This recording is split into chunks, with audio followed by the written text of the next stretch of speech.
Good afternoon to all of you. We're going to start the next session on the Quality of Life conference today.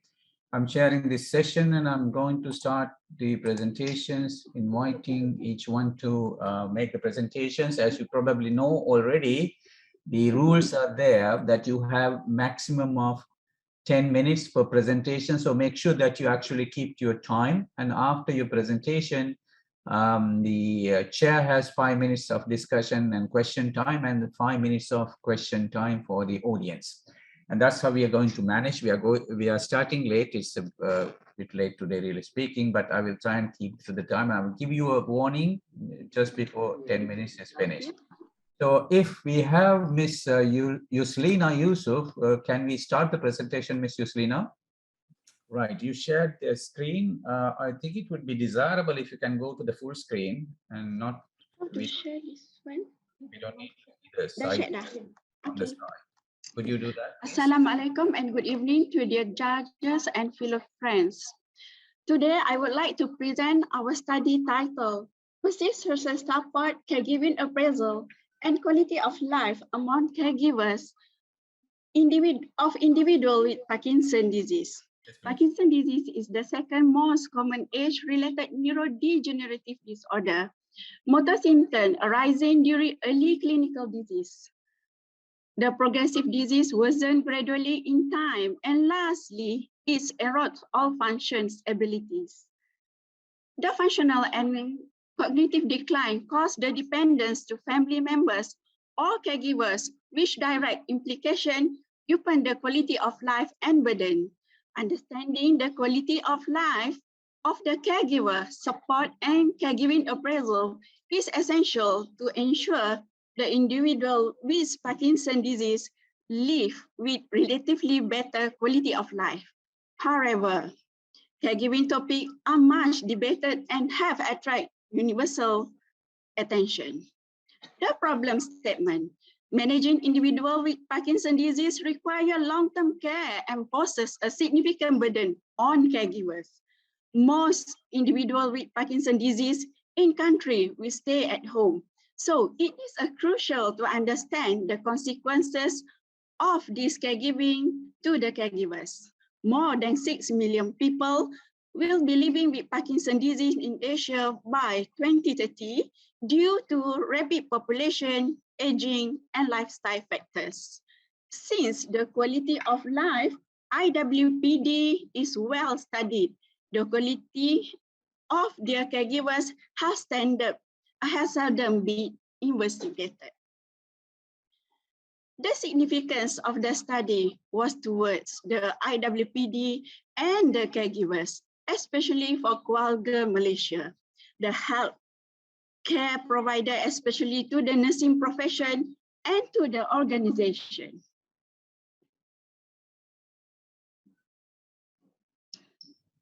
The objective of the study is to assess the perceived social support, caregiving appraisal, and quality of life among caregivers of individuals with Parkinson's disease, and to determine the association between the respondent characteristics with the perceived social support, caregiving appraisal, and quality of life among caregivers of individuals with Parkinson's disease. As for the methodology, this is descriptive cross-sectional study conducted among the caregivers of IWPD in one of a university medical center that provide the best neurology specialists. The sample size was 100 entry and selected using convenient sampling. The inclusion criteria was as shown. The study used self-administered questionnaire adapted from the previous study consists of 4 sections as shown. As for the characteristics for the caregivers, there were 11 questions, while the characteristic for IWPD consists of 9 questions. The second section of, sorry, I do it manually. as the characteristics of the caregivers. The second section was MPSS by Zinet used to measure the perceived social support. Consists 3 dimensions. The higher score indicate the higher perceived social support. The third section was caregiving appraisal by Lawton, used to indicate caregivers' agreement level about caregiving experience. Consists for 5 dimensions. A higher score indicate negative appraisal. Lastly, was the PDQ carer by Jenkins. Consists 4 subscales, rented 5-point scale. The lower scale score indicates better quality of life. This is validated questionnaire, and we gain permission to use it from the author. We consult a senior consultant neurologist in movement disorder, a rehab physician, and nursing manager in University Medical Center for content validation. The questionnaire was going through the process of back-to-back translation by a person certified by the Malaysia Institute of Translation and Books.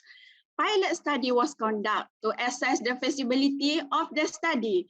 The Cronbach alpha was as shown. For the ethical consideration, we gain it from the institution and University Medical Center Research Ethics Committee. The data collection process and the data analysis was as shown. Next, we go to the result and discussion. This is the characteristics of the caregiver and the individual with Parkinson's disease. Most of the individual with Parkinson's disease had mild to moderate severity index for Parkinson's disease, and this finding similar with study done by Lee et al. 2018. This indicates that most of the individual with Parkinson's disease who receive treatment in university hospital experience mild to moderate.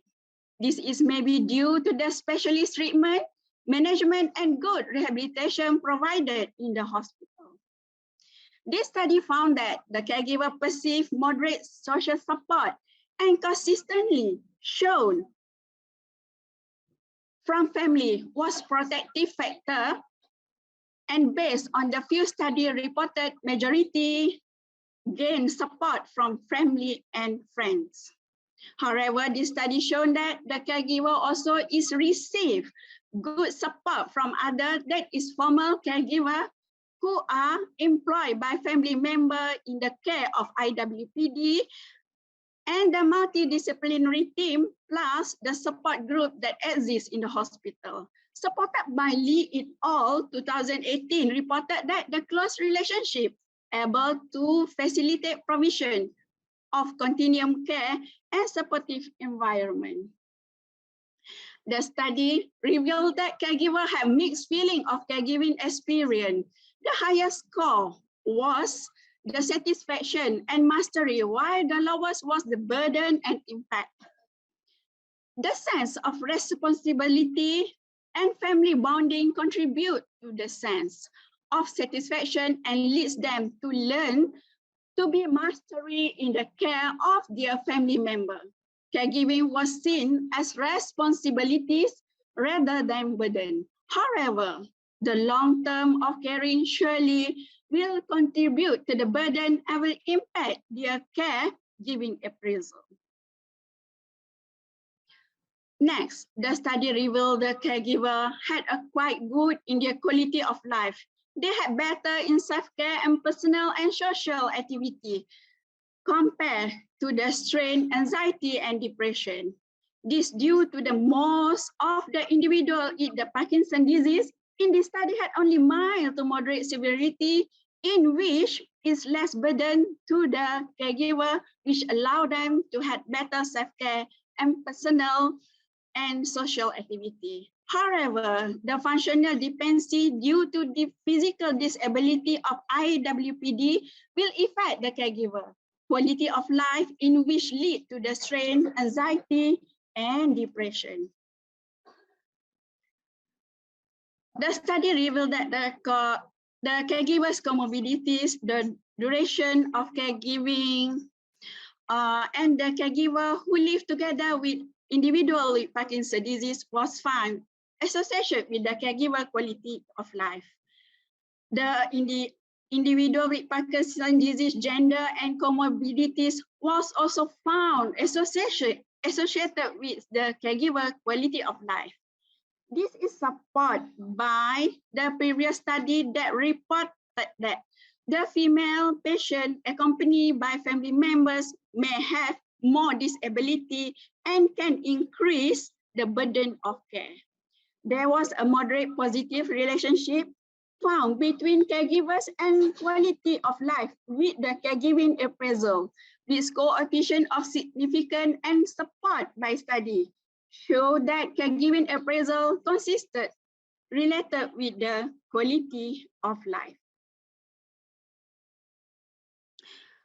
Lastly, this is our conclusion. And this is our strength, limitation, and recommendation. So this is our references. Thank you very much. I open for Q&A. Thank you. Thank you very much, Mr. MC, for the presentation. But I wish you actually, instead of saying this is our recommendation and this is our conclusion, if you had actually mentioned what the recommendation and conclusions were. Could you please tell us what the conclusions were? Conclusion, sorry. What is the conclusion and what is the recommendation? You just said this is our recommendation and showed. Okay, for the conclusion, caregiving appraisal and social support were essential in caregivers' quality of life. So this means the caregiving appraisal and the caregivers among the caregiver individual with Parkinson's disease in moderate to severe index of Parkinson's disease, comorbidities, and the needs of long duration of care. Because you know, Parkinson's disease is a neurodegenerative disorder, and it is a slow neurodegenerative disorder. And then this Parkinson's disease is not recurrent. So the burden for the caregiver is remain there because time to time, patient Parkinson's can more be advanced Parkinson's disease, and patient can be bed bound or wheelchair bound. And then this need for caregiving appraisal for the caregivers. Thank you. All right, let us, I have a couple of questions before we go to the general question and answer session with the audience. It's an interesting study in the sense that you are not looking really at the Parkinson's disease patients themselves. You are looking at the caregivers who are generally neglected, I believe, and the quality of life of the caregivers is very important in terms of how they would be able to provide the care that is necessary for the Parkinson's patients. Now, whose responsibility is the management of caregivers? Okay, for the caregivers, I'm a staff nurse, so we educate the caregivers for the proper care for the and then for the better quality of life of the patient. Because you know, doctor and nurse, we work together. But for the nursing care, I mentioned to you earlier, Prof, Parkinson is a slow disease, degenerative, and they had a long journey for them. So there is a nurse take the action for the caregivers, give education to them. The other question that I would like to raise is, you talked about a perceived social support. Perceived by whom? Is it the patients of the Parkinson's disease? This one for the caregivers. Because we know, actually before this, when we actually we just care when the patient came to the hospital. We just ignore the caregiver quality of life, but when the doctor, when the nurse more give attention to the patient, so we don't know how the feeling of the caregivers. So this is my study to identify what's their burden, and then with this burden, so we can find out their quality of life, because the quality of life of the caregiver is related with the quality of life for the patient itself. Is it really related with the quality of life of the patient? Sorry. How did you establish that the quality of life of the caregiver is so strongly correlated with the quality of life of the patient? Of course, we had a several study, because Parkinson's disease had many complications. Yes. And then if they had a complication such as, I give for the example, they had a pressure injury. So patient cannot stay at the hospital for so long, because we worried about hospital-acquired infection. So we bring patient to the house and then teach the caregiver how to do the dressing, how to prevent the pressure injury. But that is not a quality of life issue. It is the technical abilities and skills, isn't it? Yes, of course. Thank you. Let me open the presentation for discussion by the audience. Is there any question from the audience? They are shy, Prof. I see. Yeah, everybody is clear. If there are no questions from the audience, let me thank Ms. MC for the presentation, and particularly drawing attention to the quality of life issues and perceived support of the caregivers of the Parkinson's disease. And yes, thank you very much. Thank you very much. Let's move on to the next presenter, which is Mr. Mohammed Ramadan. Mr. Mohammed Ramadan, could you please? Cannot. Mr. Mohammed Ramadan, are you there? Mohammed Ramadan is supposed to present on the issue of health information seeking behaviors during the COVID-19. That's an interesting topic.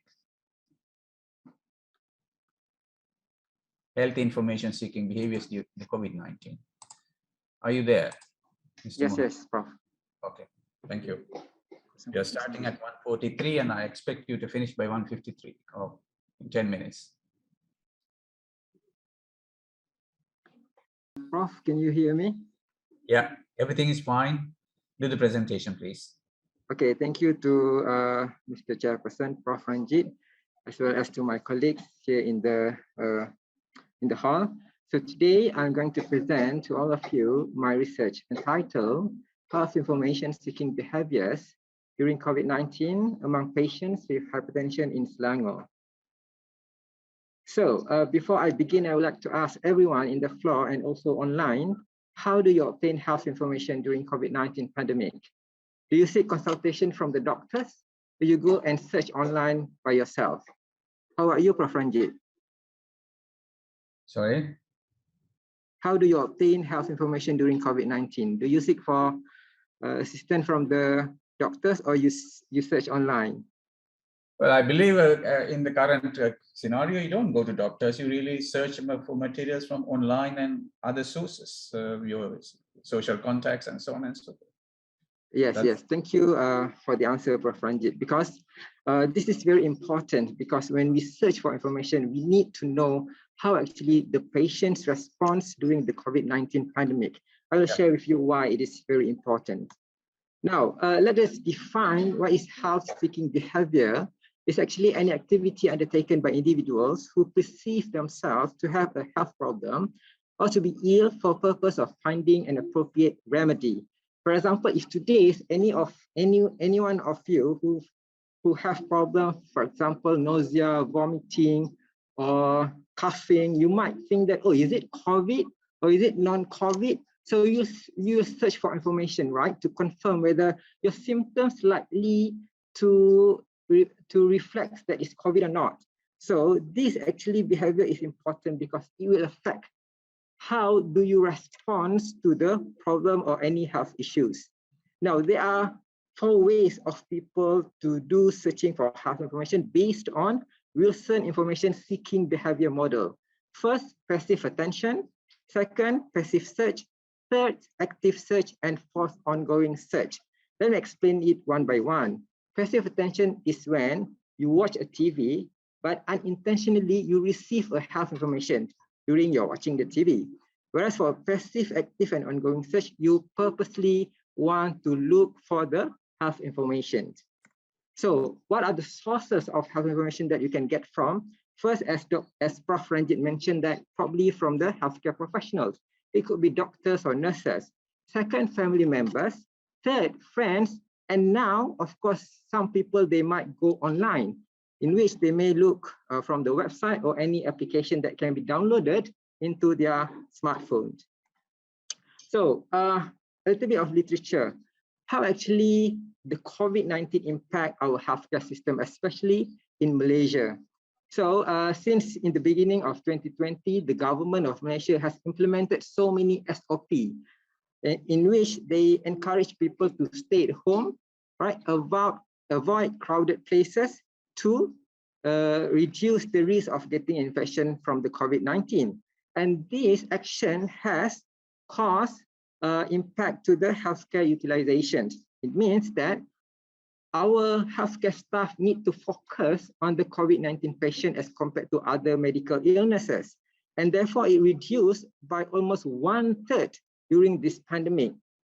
So it affects how actually the hypertension patients seek for medication or treatment from the hospital or clinics, because their appointment might be delayed or postponed because of the healthcare workers need to focus on COVID-19 cases. And just to share with you that in Malaysia, there are about 6.4 million Malaysian adults who are having hypertension. And for hypertensive patients, the healthcare providers will ask them to do self-management. It means that the patients need to get education, self-monitoring of the clinical data, and do behavior changes. And what are the factors that contribute to self-management? One of it is health information seeking behavior. Right, looking at the previous researchers in which, for example, Tan and Gunwardini in 2017 and many more researchers, they found out that some patients, they'll use internet as their first source of health information compared to family, friends, healthcare professionals, and traditional media.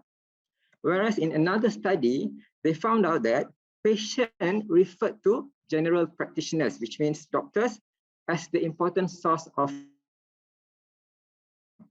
and also they use less likely of the online health information because they believe that doctors are the best source of health information.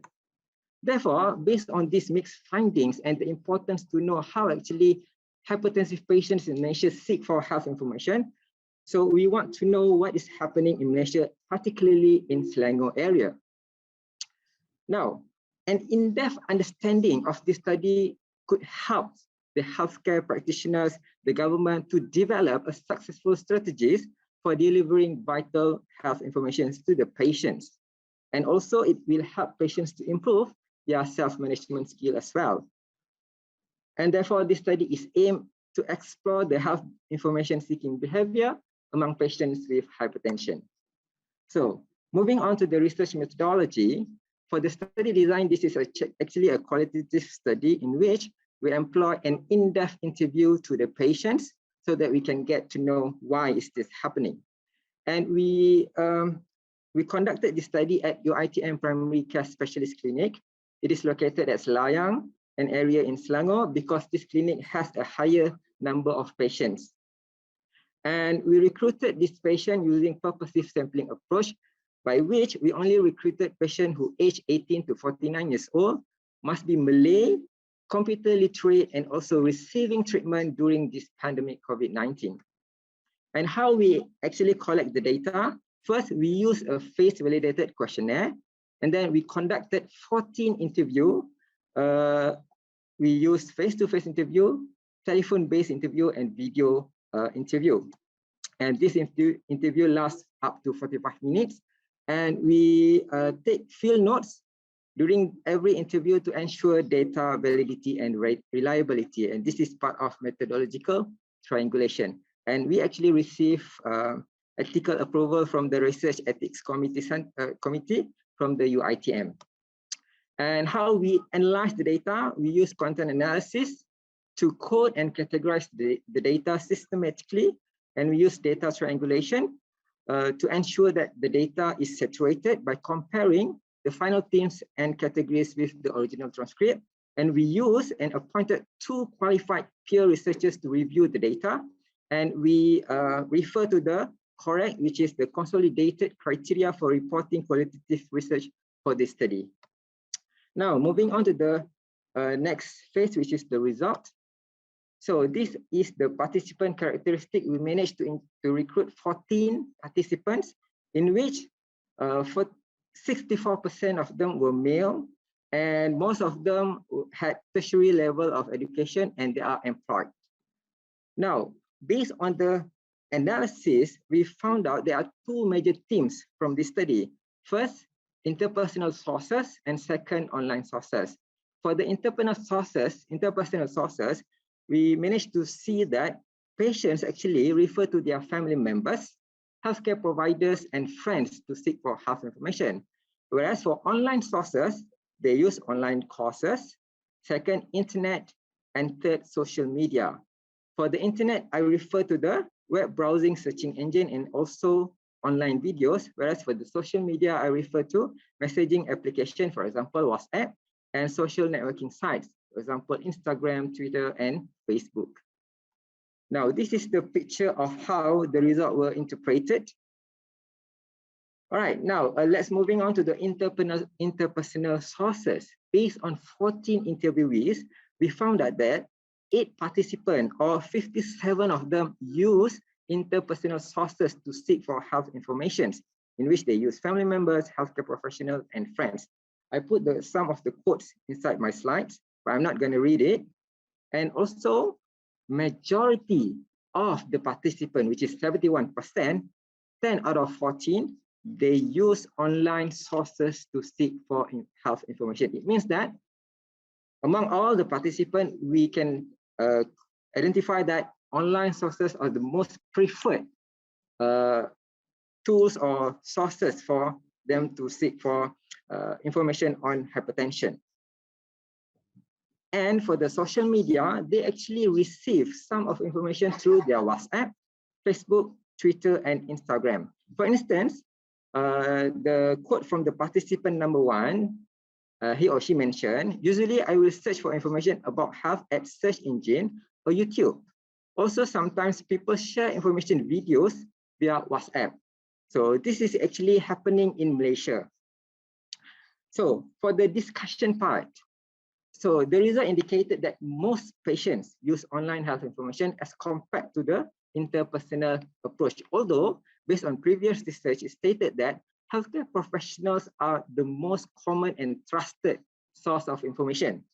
And this behavior could be due to the emergence of digital technology that spurs the use of internet, as well as because of the COVID-19 pandemic, in which it disrupted the routine and non-emergency medical access and delivery, because the healthcare facility only cater for critical case for the time being.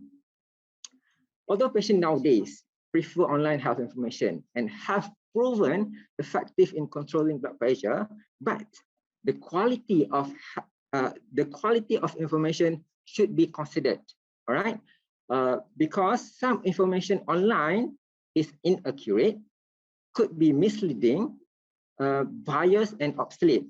And some people may take advantage of promoting their products and falsely claim that they can effectively cure the disease. So this is actually happening in Malaysia.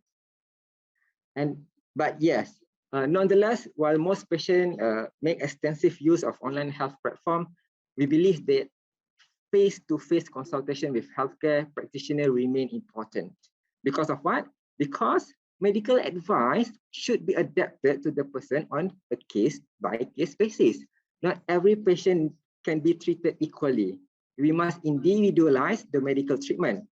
Besides, certain health information is only available or must be validated in a healthcare setting, such as for hypertension patient, the blood pressure readings, medication prescription, and blood test result. This must be validated by healthcare practitioners. They cannot be validated online. So given the current situation, for example, pandemic COVID-19, the growth of use of the internet, in which people are advised not to visit hospital unless necessary, the management of patients with chronic disease, including those with hypertension, may be impacted.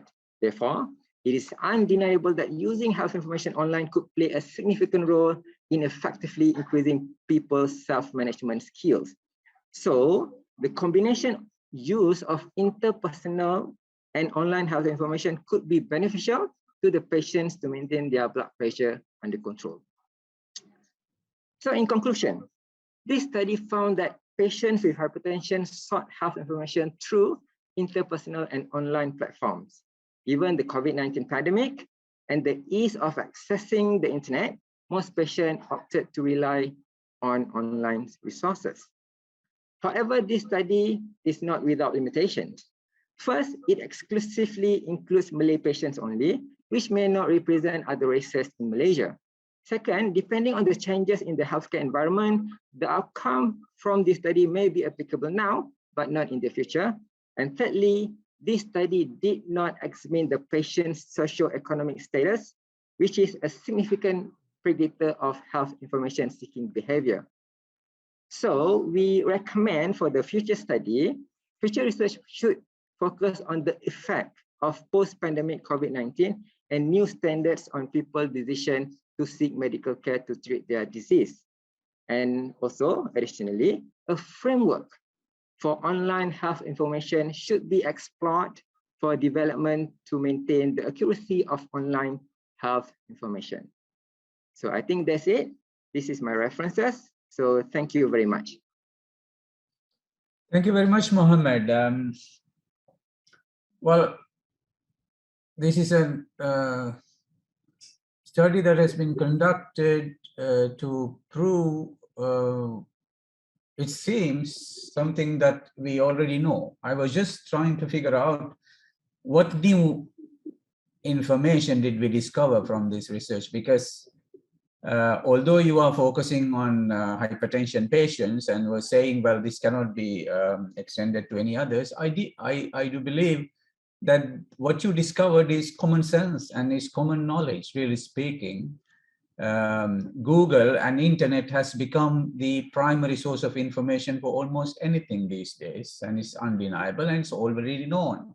And we also know that due to the COVID-19, people opted not to visit hospitals and doctors or even supermarkets for that matter, and relied on information from other sources, particularly internet and social networks and so on. So this study, although you have taken a great deal of trouble to construct it, does not necessarily produce any new knowledge that we did not have. What do you say to that? Thank you, Prof. Ranjith, for your comment. Actually, yes, you are right. We can speculate and we can assume that most people will be using internet as their first source of information. But we must remember, I share with you, in Malaysia, not everyone had the internet, especially for those who are in the group of B40, meaning to say poor people. Poor people, they don't have access to the internet. And also for those who live in rural area, they may not be able to access the internet as well. Therefore, this could be a future study that must explore on the B40 category, or poor people, how actually they get the information if they don't have money to buy or to subscribe with the internet package, or if they don't have access to the internet, they don't have smartphone, they don't have a laptop or whatever things that can connect them to the internet, especially for those who live in the rural area, as I mentioned. So this could be an additional study that can be done in the future. But for my study, this is to confirm the behavior of patients that live in Selangor area. No, I'm sorry, but that's a separate issue you are talking about. You are talking about accessibility to internet. That is a separate issue. That's not an issue about Parkinson's disease. That's not an issue about patients. Accessibility to internet among the general population is a completely different issue. You are taking an issue about Parkinson's disease patients accessing the internet and other sources. And why are we worried about it? I mean, they have a right to access information from whatever sources they want to, isn't it? Yeah, because the concern is, as I mentioned in my presentation, for patients with hypertension, they can get the information from the internet for those who are very lucky to have the internet connection. But the thing is, how credible, how accurate the online health information. This need to be taken into consideration that is for also, the healthcare. I'm sorry to disagree with you. That is also a separate issue. Reliability of internet information is not an issue that you are investigating. Yeah, I agree with you, Prof. Reliability of internet information is not, because your final conclusion and recommendation is also about ensuring the reliability of internet information. It's not a matter for the medical professionals. It is not a matter for medical professionals at all. Reliability of information in the internet is an issue about digital information management.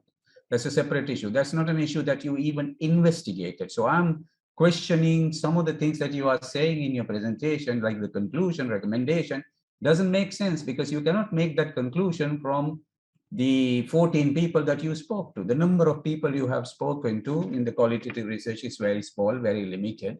And they didn't tell you about reliability or unreliability of the internet source. That's not a data that you generated from your research. So you cannot really make a conclusion like that. You are also making statements like that the internet information is inaccurate and false, and it may be true, but this is not something, it's not an issue that you investigated. What you investigated was what information and what sources of information did the patients access? Did they go to doctors, or did they rely on internet and other sources?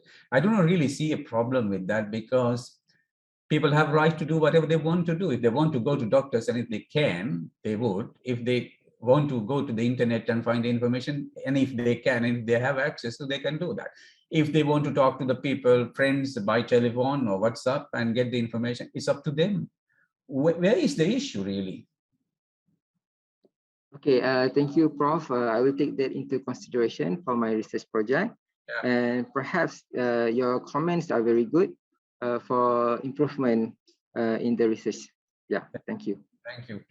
All right, I would like to open the floor for discussion if there is anybody who has any questions. Does anybody have any question? Doesn't look like the audience is excited about the research or has any questions. So thank you very much, Mohammed, for the presentation. But I think you should seriously re-examine what you are doing. Thank you anyway. We go to the next presenter, which is Miss Notafisatul Akmal Sohor. I hope I pronounce the name correctly, Notafisatul, HE003, and she's talking about the knowledge and attitude of not knowledge and attitude of operating theatre nurses towards pain management. That's a very interesting topic. Could you please start, Notafisatul? Assalamualaikum warahmatullahi wabarakatuh, and a very good, I should say, evening to our chairperson, Honorable Chairperson, Professor Dr. Ranjith, and fellow presenters, and also Secretariat. Without the Secretariat, we wouldn't be here. So my name is Notafisatul Akmal binti Sohor. I would like to present. I'll be presenting on our research entitled "Knowledge and Attitude of Operating Theatre Nurses Towards Pain Management." Okay, this is our team. The one with no photo is our lead friend, Mrs. Norima Said Fatiha. This is the content outline for today. As an introduction, I need to define the independent variable first. So pain is defined as any unpleasant sensory or emotional experiences associated with actual or potential tissue damage or described in terms of such damage. I think this is actually a simple study, but a simple study could give us significant data, especially in nursing, and we are focusing on pain. As many of you may encounter, you have been going to the hospital for the past 2 years, and people is always asking, do you feel pain? That's the main symptom that people ask. Your temperature, your respiration rate, your pulse rate, your blood pressure, and the latest one since 2011, and we are talking about pain. Are you in painful? Are you experiencing painful experience, and how we can help you to alleviate the pain? So the pain is a major stressor facing hospitalized patients. And pain is actually, as an introduction, pain is actually very, very important. And because pain is actually being created to give you signal that something is not right in your body. So you cannot say that, I don't want to experience pain, because pain is actually give you warning that you should seek for treatment. So pain control is important in the management of patients because untreated pain has a detrimental impact on the patient's quality of life. Several studies have described the barrier to the delivery of effective pain management, unlimited knowledge, and nurses' negative attitude towards pain management were reported as major obstacles in the implementation of the effective pain management. So as a problem statement, because nurses is actually the frontline worker, and nurses is the one that you will see their face since you were born until you are dying, inshallah. The lack of knowledge and poor attitude among nurses in assessing pain is one of the most significant factors which contribute to ineffective pain management to patients. When people is experiencing pain, we do not want pain to be prolonged because it can give impact to you and can produce or create another problem, starting from the first problem, which we call as secondary problems. So we need to manage pain, and the patient should feel zero pain during hospitalization or throughout their life. Language barrier was found to be a contributing factor to this issue, especially among critically ill patients, and to ensure the objectives of the initiative successfully being implemented by the Ministry of Health Malaysia. The healthcare providers, specifically the nursing professionals, should be provided with continuous training, specifically in pain assessment and management. So apologize for the running out of battery. As a literature review, pain can be described, as I mentioned earlier, this is the definition from the International Association of the Study of Pain and also from AMER et al. In 2011. And pain management encompasses, when you want to manage patient, you can manage patient via pharmacological intervention and also non-pharmacological interventions and other approaches to prevent, reduce, or stop the pain sensation. At least we can reduce the pain sensation if you cannot stop it. Nurses are part of the characters in pain management, and therefore it is vital for them to be equipped with comprehensive knowledge and adequate skills. So patients who are given adequate information and treatment options involving decision-making have better satisfaction level. And the other study done a little bit, not to say obsolete, but it can be accepted. The research or the study was conducted by Arct et al. In 2014. The result was found that means called the knowledge and attitude survey regarding pain among post-operative nurses identified as 70%, which is considered as low. The nurses working in long-term care scored a high knowledge and attitude about pain, while nurses working in surgery holds the lowest percentage of scoring. And this is what made us as a researcher to conduct this study. And I should say that I feel a little bit inferior because our research is just a simple survey. But I just want everybody to know that nursing in Malaysia, we have lack of local data. Normally we have data that we derive from overseas or from abroad. So even a simple research like this will trigger, contribute to further research. So that's why we decided on this simple research. And the research objective aimed to determine the knowledge and attitude towards pain management among OT nurses in government hospitals. And as stated below are the three specific objectives. And the methodology, as I mentioned repeatedly, is just a cross-sectional survey. We use universal sampling consisted of 95 peri-anesthesia and peri-operative nurses. And this study was conducted at operation theatre at one of the government hospitals located at the southern regions of Malaysia.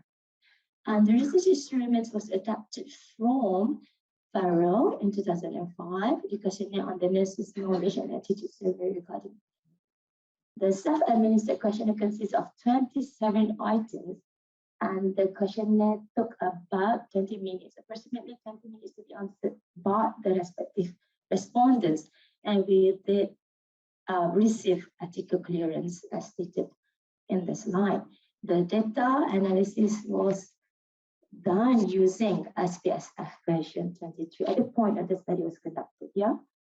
Okay, this is the result and discussion. This is actually table 1. Table 1 summarizes the respondent demographic profile. Out of 95 respondents, almost 60, or should I say the exact number is 79, falls under the average group, which is the age 30 to 39 years old. And nurses in Malaysia are mostly female, as you can see here. 84 out of 95 of them are females. And we do have 11 male nurses, alhamdulillah. Okay? And most of them are diploma holders, which is 87.4% out of 100%. The specialization course divided into two, which is peri-operative course and also pension anesthesia, which equally being distributed. And for working experience, 65.3% having 6 to 10 years of experience. And we can see the junior nurses only 8 contributed to this research. 74 out of 95 respondents are married, and most of them are males. So just to answer, in this table 2 is to answer the specific objective 2. As you can see, none of the respondents had poor knowledge. Almost 78% have high knowledge, and the remaining numbers falls under the middle group, which is average knowledge. To answer specific objective number 3, which is to determine level of attitude and pain management, 88.4% of the nurses have high attitude, while 11.6% have average attitude towards pain management, and none of them have poor attitude. Alhamdulillah. Okay, to answer the fourth objective, which is to compare between the level of knowledge and attitude between these two groups. And you can see here, peri-operative nurses had slightly better knowledge and attitude compared to peri-anesthesia nurses. As you can, for those who are not in the medical or health sciences field, peri-operative nurses means nurses who care starting from pre-operative, intra-operative, which is the operating theatre, and also post-operative, while the peri-anesthesia nurses are caring for the patient with so-called sedation, so-called anesthesia, which is intra-operative only. So as a discussion, to cut the time short, I want to combine this discussion with recommendations. Yeah. Okay. So the recommendation are it's not I, it's actually we. I'm sorry for that, my team member. Okay. The researcher would like to recommend on this under these 3 important pillars, which is nursing administration, nursing education, and also nursing research. As discussed earlier, because of this study is conducted in one of the operation theatre located in one of the government hospitals in Malaysia, thus the researcher would suggest or would recommend on this research to be conducted to a wider population, to a wider group of nurses, to to other hospitals, for example, to other government hospitals and also private hospitals, because pain management is everywhere. Pain management is the most important management in hospitals nowadays. So it should be conducted to a larger population, because our research does not represent the entire population. That's our limitation. So it should be conducted to a wider population. For nursing education, because of the previous study has stated or has revealed that education could give a significant impact to the nurses' knowledge and also attitude. So our team would suggest for the nurses in Malaysia who specifically having only diploma holders to pursue their education, doing minimum degree, or if you do not want to do degree, they can further to do advanced diploma, specifically in the pain management course or peri-anesthesia course, so that we could understand better and manage better and live happily ever after. Okay, nursing administration, because of our respondent has saying, this is a quantitative study. We would like also to recommend on the qualitative study, because in between this research, some other respondents has revealed to us that we want to further study, but our bosses doesn't allow us to do so. So we would like to suggest or recommend from our humble heart that the nursing manager or nursing administrator should have an open heart and allow the future nurses, the new generation of nurses, to further their study, to pursue their higher education, because it could give the significant impact not only to you, to the hospital, but also to the entire population of Malaysia. So this is just a conclusion for our recommendations because of having a very short time. Okay, as a conclusion, pain management is a process of providing medical care that alleviates or reduces pain. The study found that the majority of the respondents has a high level of knowledge and attitude towards management. However, this result doesn't represent the entire population and should proceed with what has been recommended. Peri-operative have higher knowledge and positivity to compared to peri-anesthesia nurses. And nurses that have a higher level of knowledge were also discovered to have a higher level of attitude towards pain management. And as a conclusion from myself, as you have been experiencing or you have been going through this pandemic for the past 2 years, you know that nurses, you cannot separate health, hospitals, and healthcare system from nurses. Nurses are the one that caring for patients, caring for the populations. We are the frontline workers.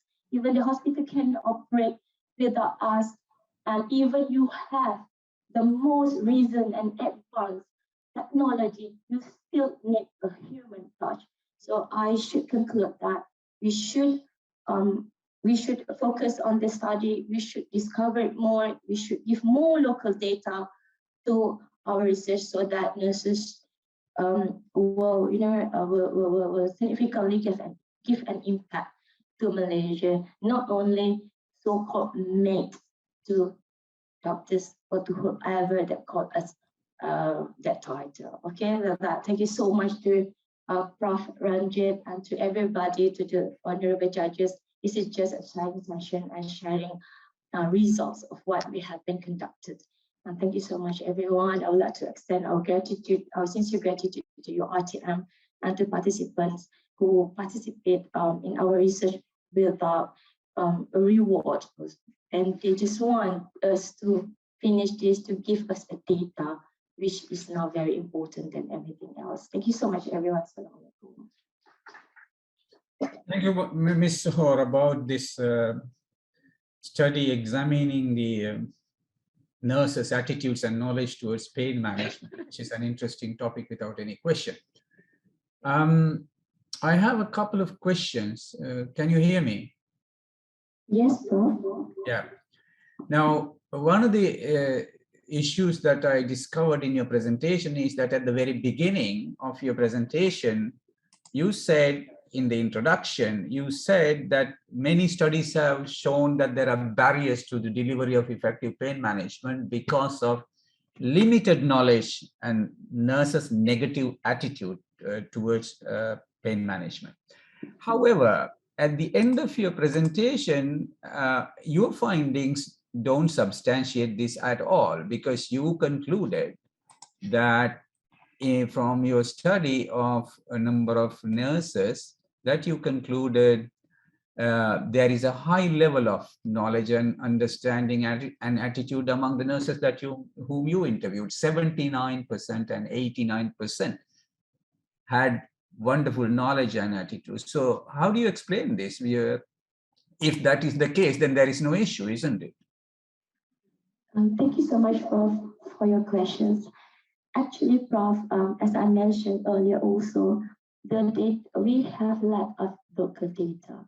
The data that I've been searching or literate is most of the data are from overseas, or the nearby or the nearest country is Singapore.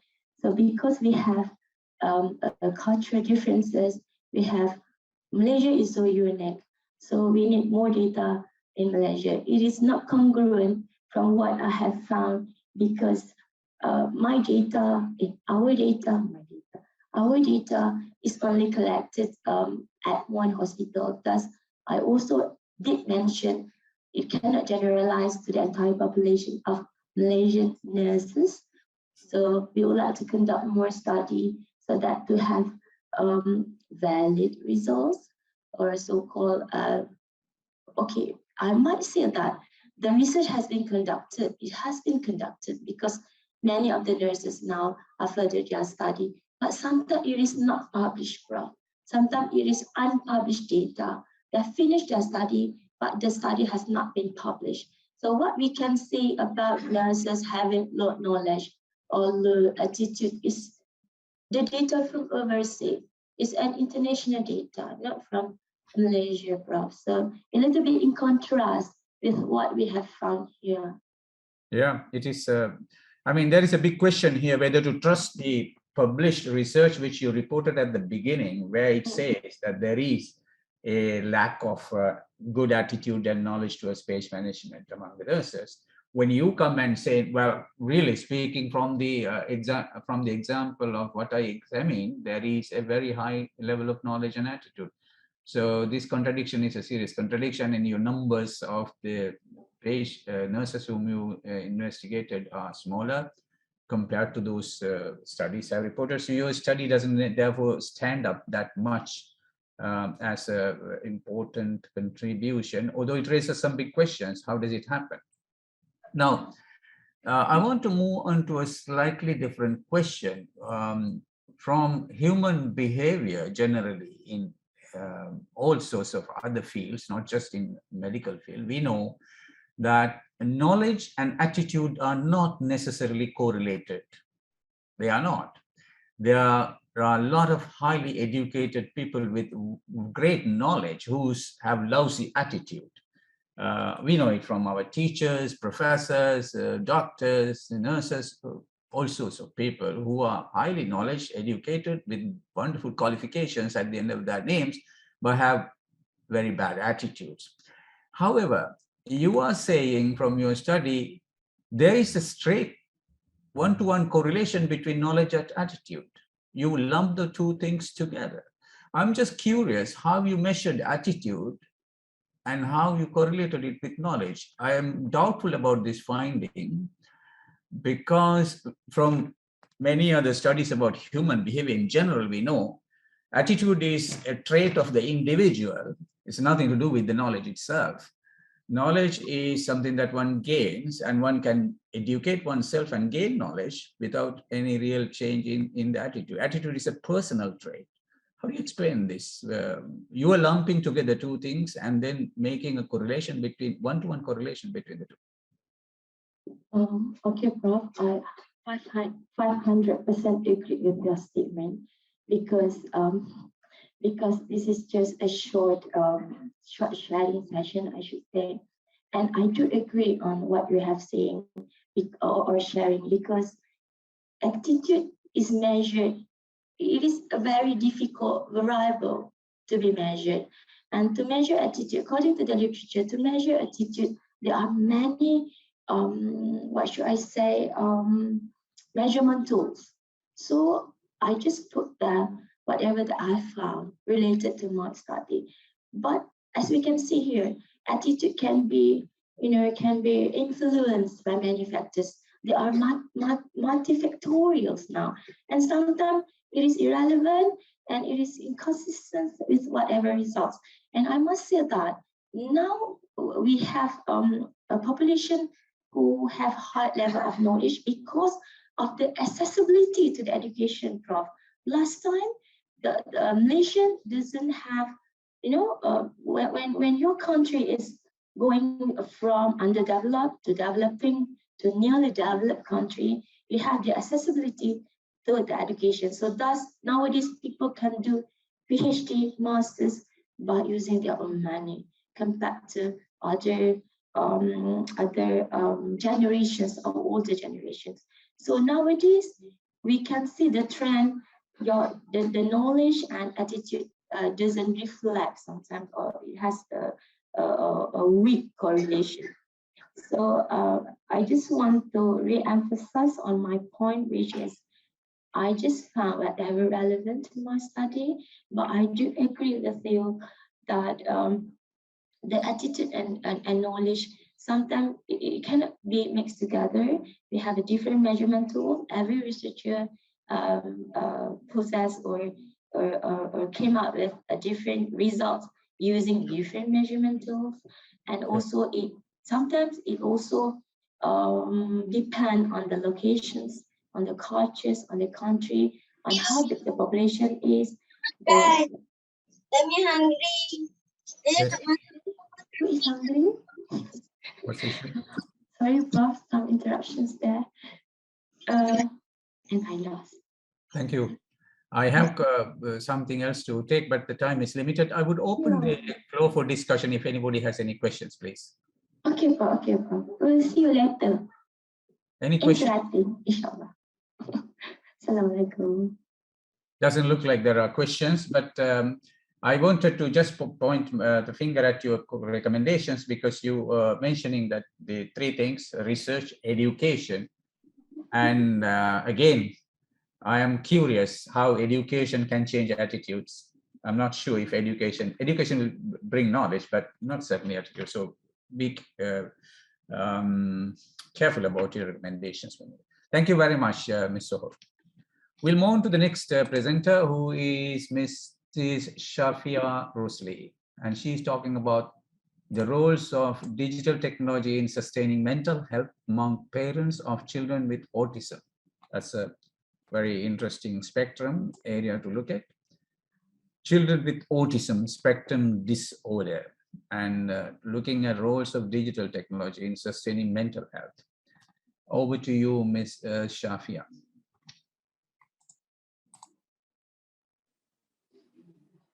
Hi. Yes, please. We can hear you and we can see your presentation. Please go ahead. Okay. Assalamualaikum and a very good evening. I'm Shafia, and I'm going to present about a concept paper, a title, The Roles of Digital Technology in Sustaining Mental Health Among Parents of Children with Autism Spectrum Disorder. Yes, Ms. Shafia. So let's go a bit of the introduction. So we know that prevalence of ASD now currently, according to the Center for Disease Control and Prevention, 1 among 44 children has been diagnosed with the autism. Where in Malaysia, the prevalence, we don't have a current prevalence, but you can see that actually the rise intakes double in a special needs school ranging from the 2003 until 2016. And the more update that we have is actually from our Ministry of Health, where on 2004, where there's about 1 among 600 children diagnosed with the autism. And since this actually talking about the parents' mental health, what is actually happening of the parent during pandemic, they have facing the quarantine they have a loss or lesser income, and of course changes in their lifestyle. So therefore, we can see one of the points that we want to bring in this study is actually the application of the digital technology that helps in the maintain resources and become a vital medium for them to reduce barriers in order for the parent to ask for the help to get the good mental health and the well-being. What is actually a problem here? We know that the autism children, they need a support and they require a lifelong support from the caregiver, the parents, to actually assist with their difficulty. And when we talk about the parents, obviously their mental health, the pandemic actually restricted parents to seek for the help during the COVID-19 things to get the resources. And because we adopt the strict isolation and also social distancing. And we want to see what is actually the implementation of the digital technology as part of the seeking help, because we are still lacking study in Malaysia to see the digital role of the technology in maintaining the parents' mental health. We can see that actually this paper aims to acknowledge the review for our future study of the mental health of the parent, the autism children during the pandemic, and the digital technology initiative for the parent help seekings in regards of their mental health and the well-being. So the research questions is actually what's the impacts of the parent mental health of the children with the autism during the pandemic, and how does the digital technology play a role in sustaining the parents' mental health, where the research objective is actually the answering the research question. If we see the literature review about the mental health issue, it's actually a worldwide disease. It's a leading non-communicable disease where if we see the data from WHO, more than 450 million people has the mental health problem. And if we go narrow to Malaysia, 2015, according to our Ministry of Health, 29.3% aged 60 years and above having a mental health problem. With the increment from 10% to 29% among the adult population from the 1996 until 2015. And there's actually the encouragement from the government in terms of the agenda and documentation. We see how actually the sustainability goals, SDG Pillar 3, where Malaysia actually want to promote the good health and well-being. And also complement by our shared prosperity vision Malaysia by 2030, that we want Malaysian to have a decent living with ability to. So what is actually the general factor that affects the mental health issue among them? The first is actually the cost. So if just now I said the ASD, they have a lifelong support.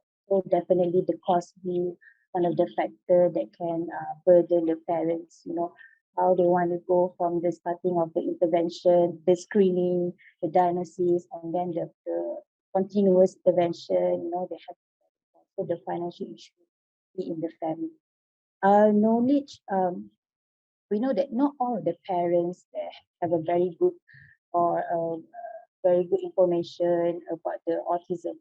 Sometimes they are not sure what is it about, maybe they are from the particular area, from the rural area, or maybe they are not really exposed to autism. So, and yes, knowledge can have factors that affect how actually they are distressed when they see the kids, why the kids is behaving, why the kids having this kind of the criteria, the characteristics, and don't have the info, and they have difficulty to get the result. Education, there actually the different approach and coping. So definitely between low, medium, and high education level, some high education maybe they have another approach how to do in order for them to overcome their mental health issue when they facing the autism, while the low and middle high, they have another approach and coping method. And then this is another the big factors where actually they are asking for the help point, because parents when they facing this how do they go for the asking for the? Do they have a barrier? Usually, barrier can actually be a main factor why they have their mental health. They feel psychological distress. They keep thinking about the challenging behavior of children, and they're scared to take the next action, the next step, to get for the help. And it actually can result in delay for further. So if you see going for the topic is actually during the pandemic COVID-19, what do parents face? The first is actually difficulty find resource. So we know that during pandemic, everything is actually the closing of the premises, the closing of the school, the working premises, and the limitation of the offering service from the hospital. So they're having a difficulty find resources, find information, and they got a stigma from the society as well. Is there really like a stigma, something like, oh, does it really at the autism, or does it really because of their being in a setting, being locked down, being in a narrow setting? So that's why they are not really socialized. Okay, and then changing routine. We know that how autism being routinized. When this pandemic happened, it's actually creating some change, a big change for the kids as well, for the autism. So and not able to go anywhere, definitely the parents have to face.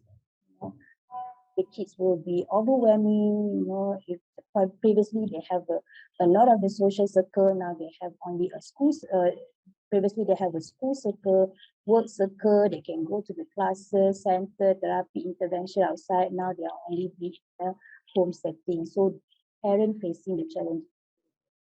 And effective the COVID-19, yes. I think until now we are still having afraid and anxious. Okay, that we and also our autism children being affected. Okay, where I think we can see until now that some of the parents, they are reluctant to go to the hospital because they say that the hospital, you have to go there to get a diagnosis, you have to go there to go for the intervention, you have to go center to go the intervention, but then they are very scared. They're scared that they or their child will be infected. They really follow the social. And when the lockdown happened in Malaysia, there's one study actually see how actually the parent with autism react during the lockdown in Malaysia, definitely increasing their stress level, anxiety, and also their. So the help-seeking behavior. So if we say about the help-seeking behavior, it's actually a very crucial point that helps in terms of the parents' mental health. So, but the poor mental health, okay, can be due to the caregivers or parent abuser. What I said just now, stigma, they think whether this is really the autism is or really an issue or not, So they keep thinking and suffering and, anxious, afraid what actually happened to the children. And they actually, as an input, suffering. Previously, where actually they like to seek for the help, they want to get the intervention for the mental health. 35% said they like to go to general private sector, and 54% they actually for the tertiary. Interestingly, there's one review about from Johnson et al.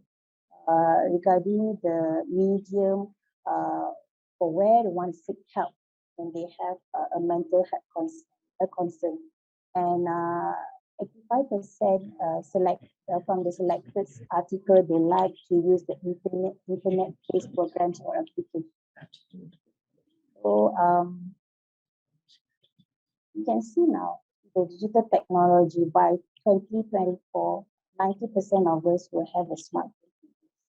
And it's actually bringing the digitalization where it's actually can strengthen evolution of economic status and of course the social activities.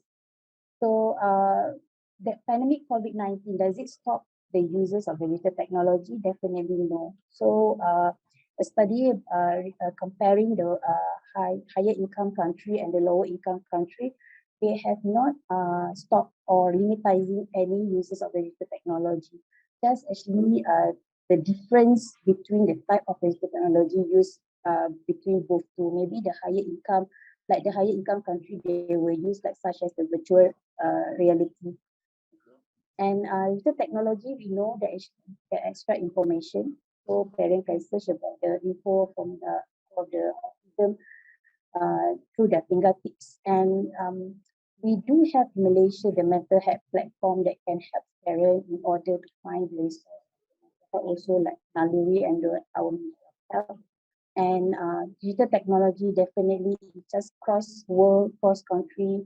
There's no limitation. There's no limitation of time. We can just search it and information go out the turn and leave. Okay, rather than our conventional method. So the purpose methodology in this study is actually on a qualitative research design, where this is the flow of the project, the study. The research design, we actually defining the objective and recruit the participants. So the participants is actually the parent and also the key informants and the location. And after that, we do a data collection, is the focus group discussion. So we do preparation and facilitation between the moderator and the note taker, and we do prepare the interview guidelines that actually list out the objective that we want, okay, in the interview guidelines. Then after that, we do the analysis in terms of the content, coding, and conversation, and then after that, the result. Okay, this is actually the graphic and how the focus group discussion be conducted. Definitely 2 persons involved, which is the parent and also the informant. Parent must be parent of the autism spectrum disorder that their kids is actually enrolled in their early intervention center located in our valley. And the parents might illiterate in Malay or English, where our key informants is around 6 to 10%, and the key informants must have a knowledge about the issue or the problems that we are studying. So the total participants is 30 participants. We were doing about 5 to 8 person per sessions, and one session is about 45 to 60. So what is actually the findings of all the reviewed article just now? So we know that pandemic COVID-19 is actually contribute to the poor mental health status among a parent with autism, and it can create the barriers in terms of the help seeking. So that's why we want to see the utilization of the digital technology. What is actually the impact on contribution? We know that it actually can give information searching, counseling aid, a support group, and also encouragement. Some discussion, there's a healthcare system, okay, that we provide through our digital technology. They can provide knowledge, can establish connection, okay, between parents and also another tertiary or any educational or interventionist. Emotional sharing maybe between parent with the interventionist, where it can result into the good mental health parent with the autism spectrum disorder children. And of course, it can lead to the improvement and sustainability progress intervention of the autism. So what is the conclusion? We need to know, back to the basic, we need to seek for the help. So in this study, paper, it say about the mental health. So there's a need to get the importance to get the help in order to maintain the mental health. So how you want to do, you have to give information, where in this study, it's actually through the digital technology, okay? So that the parent can get the reliable knowledge. Okay? And this concept paper is actually part of our future study, that we want to see the roles of the digital technology in sustaining mental health parents during pandemic COVID-19.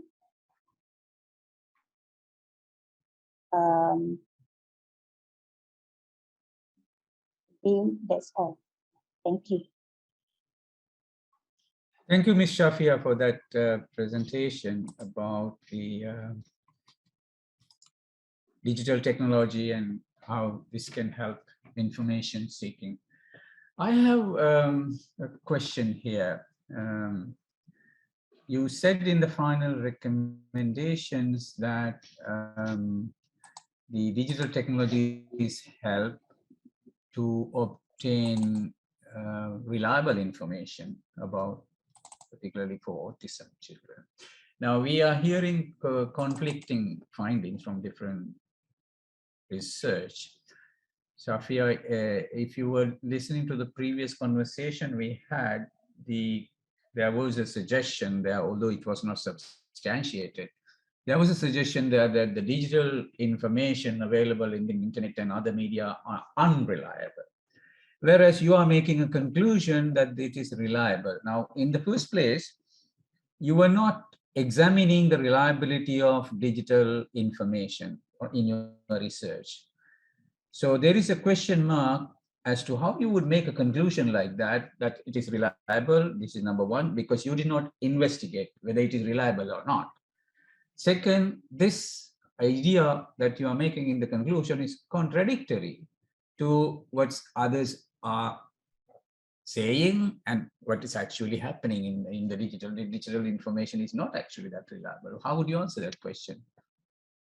Okay, so maybe I use the previous about the digital technology. So because this is a part of the concept. So definitely I would take into consideration the reliability to see when we do data collection.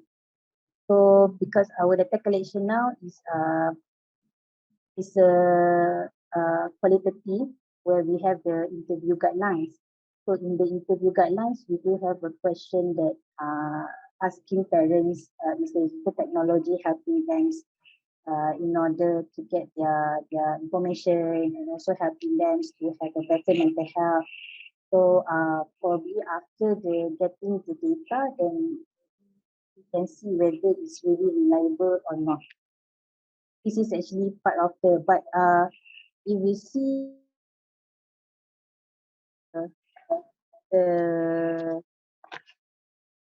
the slide of my digital technologies just now, I do propose the literature where they support that digital technology do have a reliable, giving information to the parent about the autism.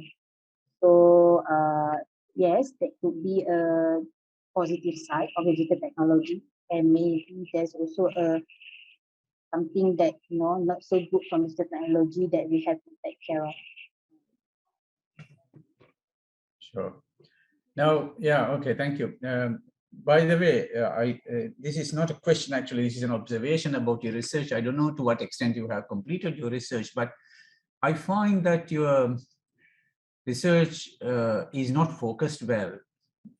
Your research questions and objectives are in completely different two realms, which should have been investigated in two separate research rather than in one. And I think that is one of the issues that is impacting your research outcomes, because you have one research question which is asking what impacts the parents' mental health of children with ASD during the COVID-19 pandemic. This is one kind of question. You are talking about parents' mental health. Second question is, how is the digital technology playing a role in sustaining parents' mental health? That's another one. These are two different questions, really speaking. What impacts a parent's mental health during the COVID-19? That is specifically about COVID-19. What impacts mental health? And how does digital technology play a role? This is a different question. So I'm not sure if you really should be putting these two things together in one piece of research, really speaking. Anyway, if you have completed this study, then there is nothing you can do, but these are two separate issues, really speaking, although there are some kind of connections between them. But parents' mental health itself is a huge issue, which doesn't have anything to really do with digital technology as such. But when it comes to COVID-19, maybe there was, but you know, the COVID-19 digital technologies and health of parents could be connected. Your title is saying roles of digital technology in sustaining mental health. So the issue really is about the digital technologies. But I'm a bit confused about the focus of your research. This is an observation, and I'm just trying to draw your attention to the need for focusing on one thing rather than trying to do too many things in one piece of research. What would you say to that? Actually, when we're drafting this thing, because we know the things that happen to parents during the pandemic COVID-19 is restriction of this conventional social approach. So, and then from the literature research, we know that digital technology does help in terms of it. But the thing is, how far does it help, especially among a Malaysian parent? So, there's actually no study yet about it. This actually comes to our aims to have the focus group discussion, meaning that we have a sort of questions that are asking them about their what happened to them during COVID-19, how actually their adaptation process and virtual methods of communication that they use, with digging about the digital medium, okay, and the barriers and challenge facing in terms of that. So we want to see the connection, how far digital technology can actually give them the benefits regarding their mental health. That's actually our intention. But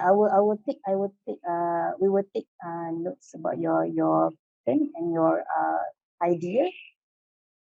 I'll sit back with my team. Thank you. Thank you, Prof. Thank you very much. Thank you very much, Shafia Rosli, for that presentation on the autistic children and digital technologies. I think we will move on because our time is already delayed. We will go to the next presenter, Mr. After Shafia, Noraslina Jazli, who is going to talk about the self-awareness of food care behavior among diabetic patients in endochronic clinics in Selangor, Malaysia. Self-awareness of food care behavior. Yes, it's over to you. Okay, shall I start now? So, Assalamualaikum and very good evening, especially to our chairperson, Prof. Dr. Ranjith, and to all audiences. My name is Noraslina Jazli, representative of my colleagues, and today I would like to present our paper with title of Self-Awareness on Food Care Behavior among Diabetic Patients at Endocrine Clinic, Hospital Tengku Puan Rahimah, Penang, Selangor. And here are my team members. And this is my content for my presentations. Diabetes mellitus is a metabolic disorder characterized by elevated glucose levels due to insufficient secretion, reduced in insulin action with disturbances of carbohydrate, fat, and protein metabolism. And according to the statistics, the prevalence of patients with diabetes has increased in these recent years. And as we know, diabetes mellitus can cause not only for the short-term complication, but also the scary one was the long-term complication. And the most commonest long-term complication is diabetic foot ulcer. And according to International Working Group on Diabetic Foot, IWGDF 2020 had defined diabetic foot as an infection, ulceration, or destruction of food tissues associated with neuropathy and peripheral arterial disease. And statistics also shows that about 80% of non-traumatic lower limb amputations in diabetic patients with diabetic precede a diabetic foot ulcer. And National Institute for Healthcare Excellence 2015 stated that 50% of people with diabetes die within 5 years after developing diabetic foot ulcer, and 70% of them die within 5 years after amputations. And this statistic was an alarming issue because it was a major burden not only to patients, but also to the healthcare professionals and healthcare systems. Here shows the statistic of patients came to diabetic foot care clinics in Hospital Tunku Abdul Rahimah from 2015 to 2019, and it shows that an increasing interest from 8,160 in 2015 to more than 10,000 in 2019 in 5 years. And therefore, our study aim was to assess on the self-awareness on food care behavior among diabetic patients, and we want to see whether the health education given had taken place has increased their knowledge and also awareness to prevent the diabetic foot ulcer. We also want to explore whether the social demographic characteristics have gives any significant association on the food care behavior.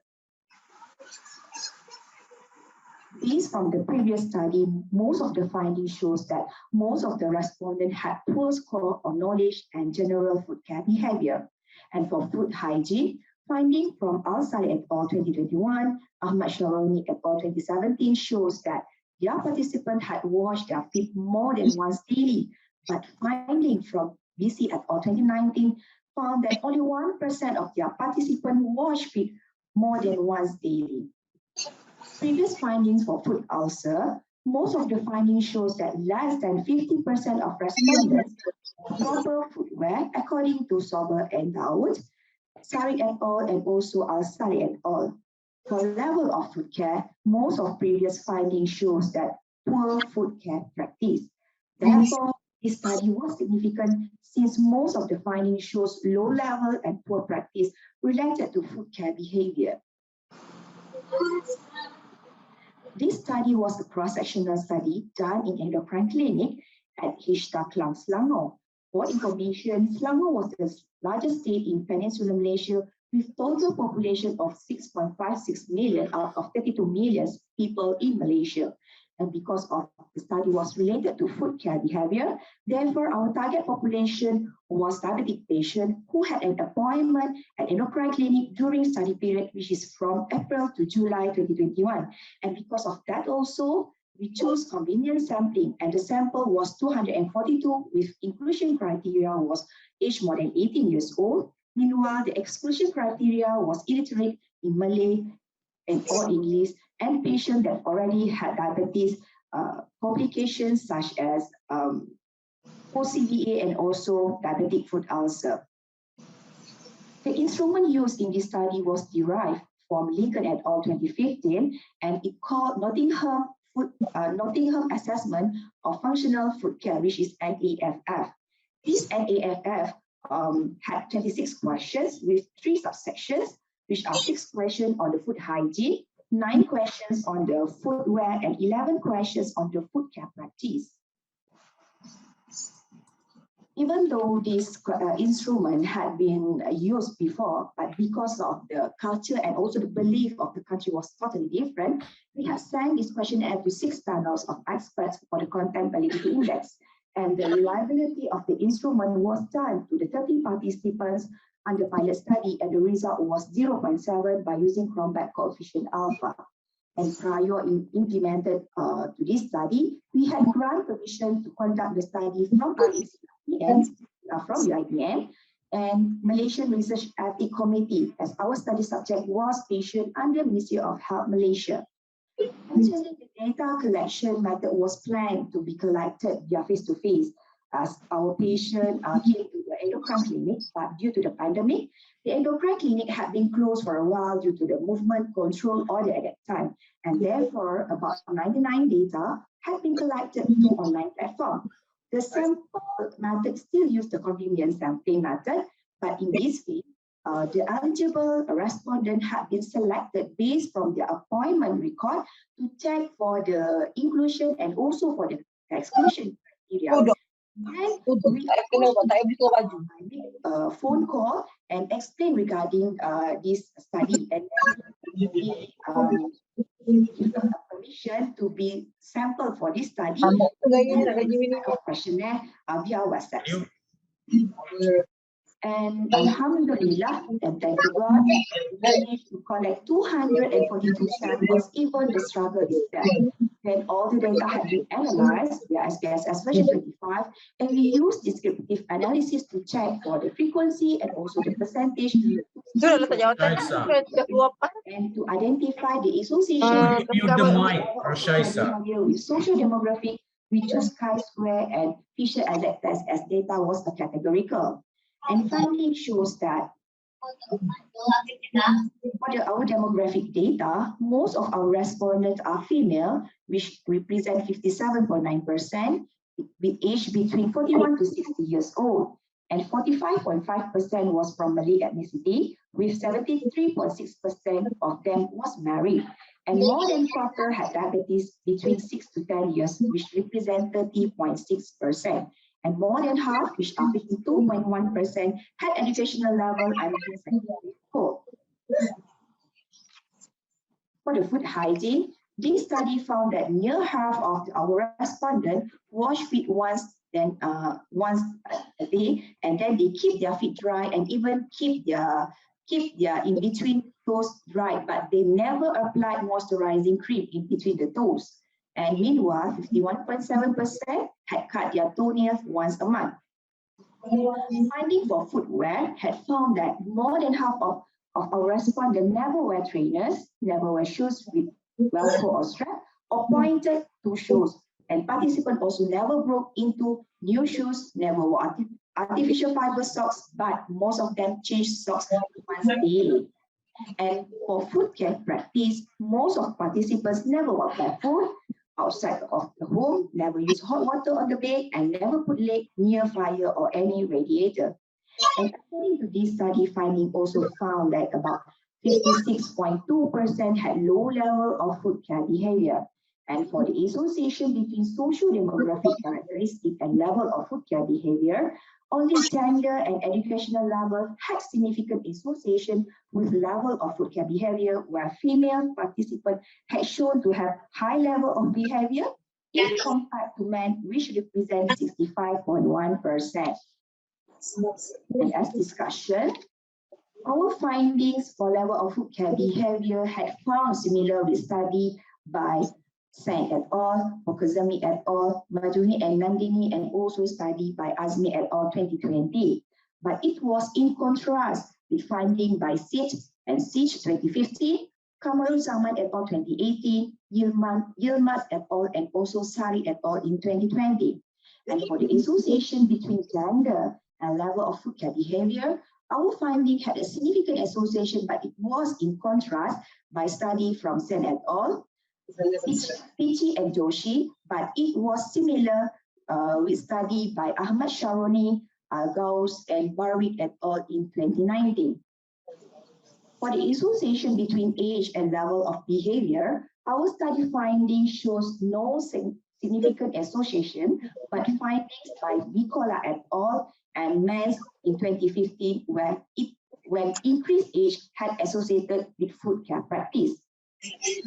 For the association with race, Malay ethnicity had found significant association in the study by Azmi, but our study found there is no significant association at all in any of the Malaysian ethnicity. And for the marital status, our finding shows no significant association, and this was similar with study finding by Solan and Al-Shamari, but Tuha et al. And Azmi et al. Found that married participants had good food care practice if compared to single participants. Our study also found that there is no difference in level of food care behavior with duration of disease, and this was similar with Azmi et al. Educational level had significant association with food care habits, and this had similar with study by Pokazami 2020 and Guomo et al. 2018. Therefore, as recommended, due to the low level of food care behavior found in this study, which later maybe leads to development of diabetic foot ulcer, which leads to the reduce the quality of life among diabetic patients, we would like to recommend to the diabetic educator to deliver health education more effectively. For example, by using new methods such as using infographic information and using mass media to attract more people, especially the diabetic patients, to watch and also to listen, thus enable them to increase their knowledge and awareness and increase prevalence of diabetic foot ulcer. I also would like to, we also like to wish IDM, Negeri Selangor and Hospital Tengku Ampuan Rahimah Kelang for allowing us to do these studies in their area, and all the staff nurses and diabetic educators that directly or indirectly involved in our study, and to the participants who participated in the study. This is my references. With that, thank you. Thank you very much.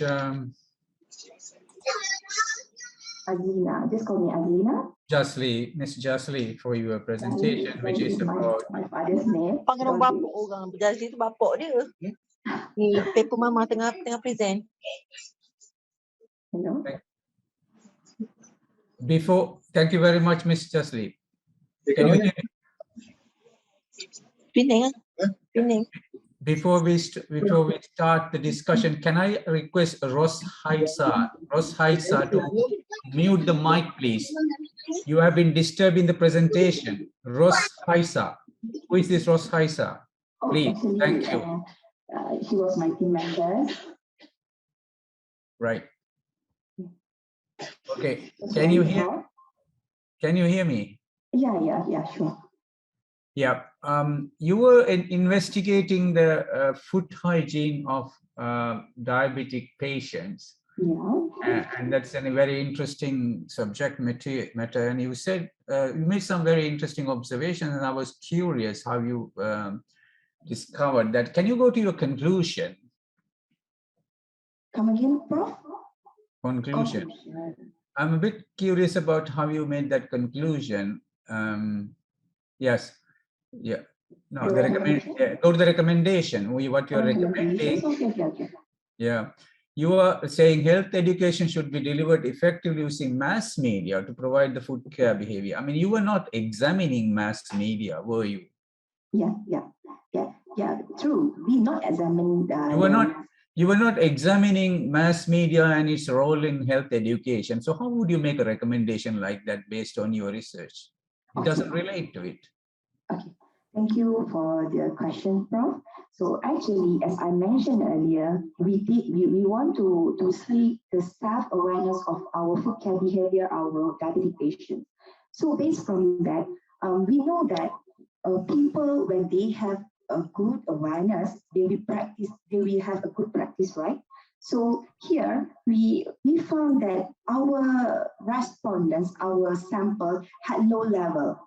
It shows that we assume that the health education given by the health educator is not taken place. Yeah, sure, but it is not part of your study. I mean, your objective of your study, if you look at it, says it aims to assess the self-awareness of food care behavior. You were studying food care behavior and self-awareness, and you have no right to make a recommendation. You have no connection to make a recommendation about mass media. This is not a subject that you investigated. So how would you make a recommendation on a subject that you did not investigate from a research? No, we think not from your common knowledge. You see, we have to understand that research findings and recommendations should be based on research data and analysis, not on common sense. Not on common sense.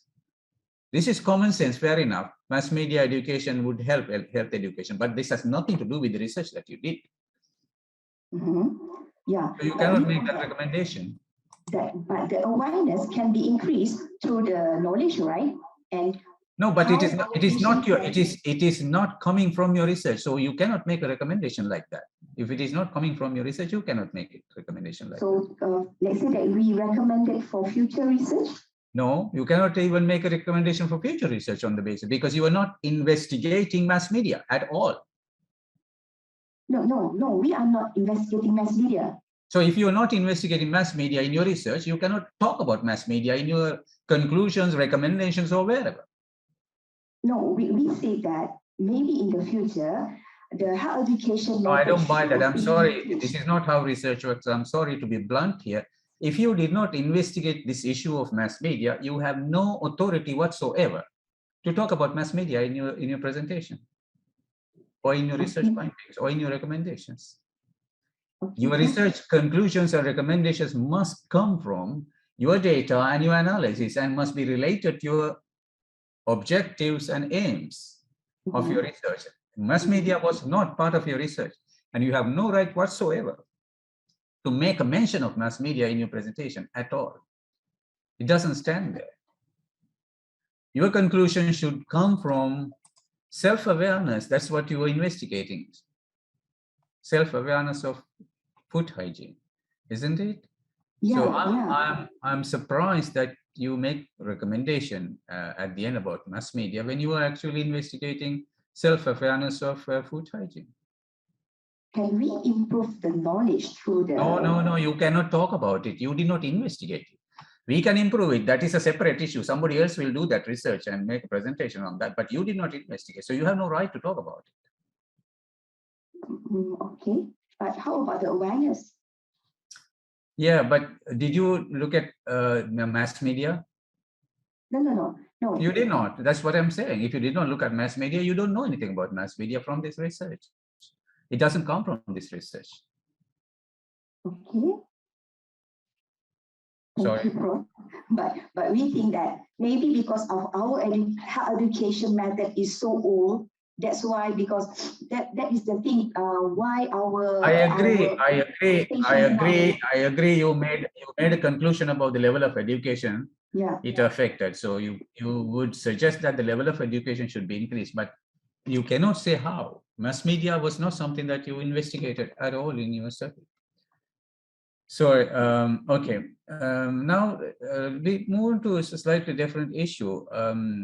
The food hygiene and diabetic, how connected are these two things? And I also noticed somewhere you were reporting that the death rate of those who have poor food hygiene was very high. How is this connected? Can you repeat your question? I cannot hear. Yeah, I mean, you reported at one point that the death rate of the diabetic patients was very high after 5 years, 7 years after amputation, Okay. isn't it? Okay, one of our findings. That was related to food hygiene. That was related to food hygiene. Is there any particular reason why diabetic patients will die with the amputation after 5 years? You mean that the longer the duration of the disease, it will increase? I see. That is what you mean? Yeah. That is what you mean, Prof? It means that the longer of the disease will increase more awareness to our patients? Mm-hmm. I cannot hear you. Okay. So how do you think that the food hygiene could be improved among the patients? Food hygiene, because most of our patients, especially the diabetic patients, they have a high risk to get diabetic foot ulcer because they have neuropathy, right? So because of the neuropathy, sometimes they just prick with a small a needle also. They think that is okay for them, but actually the ulcer have been there, but they don't even notice that. And because of from the small injury, it will become ulcer and later can be amputated if not treated well. So that's why the food care behavior is the most important for the patients with diabetes. Even though they have a lot of long-term complications, but the most, as I said before, based from the previous study shown that most of diabetic patients will end up with diabetic foot ulcer due to the neuropathy that they have. I want to raise a very important point here. Your research is titled "Self-Awareness of Food Hygiene." Yeah. Not food hygiene itself. Your research is titled "Self-Awareness of Food Hygiene." But what you have actually looked at is food hygiene and whether people clean their feet every week or every day or whatever, but not self-awareness. Why is this word self-awareness in your title of your research when you were not really looking at self-awareness?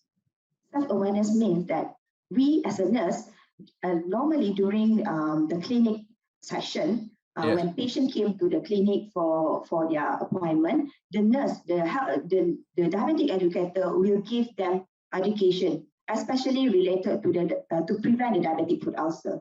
So we want to see whether the education given to them had. No. You don't get my question. You don't get my question. My question is, your research is titled self-awareness of the patient, not about the nurse. Self-awareness of the patient. When you say self-awareness, you're talking about the patient's own awareness of food hygiene. I do not see that you will actually be looking at self-awareness as such, if I'm right. Let's say that the patients taking care of their feet is not a self-awareness. Well, it's two different things, isn't it? The action is a different thing from awareness. I'm just simply drawing attention to the fact that when people have awareness, they will be taking care of themselves very well. Well, yeah, you could make a connection between awareness and the action, but you will actually be looking at the action rather than the awareness itself. So this is the point I want to draw your attention to. Anyway, let me open the floor for discussion if anyone in the audience has any question or any observations.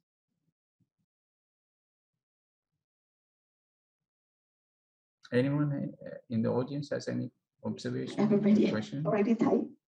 No. It doesn't look like there is any. Thank you very much. Then we will move on to the next presenter. Thank you, Prof. Miss Siti Amira Sierra Salihin is talking about mental health literacy among parents of children with autism spectrum condition, a concept paper. Mental health literacy among parents of children with autism. Miss Siti, it's over to you. Yeah, we can see it. Please go ahead. All right.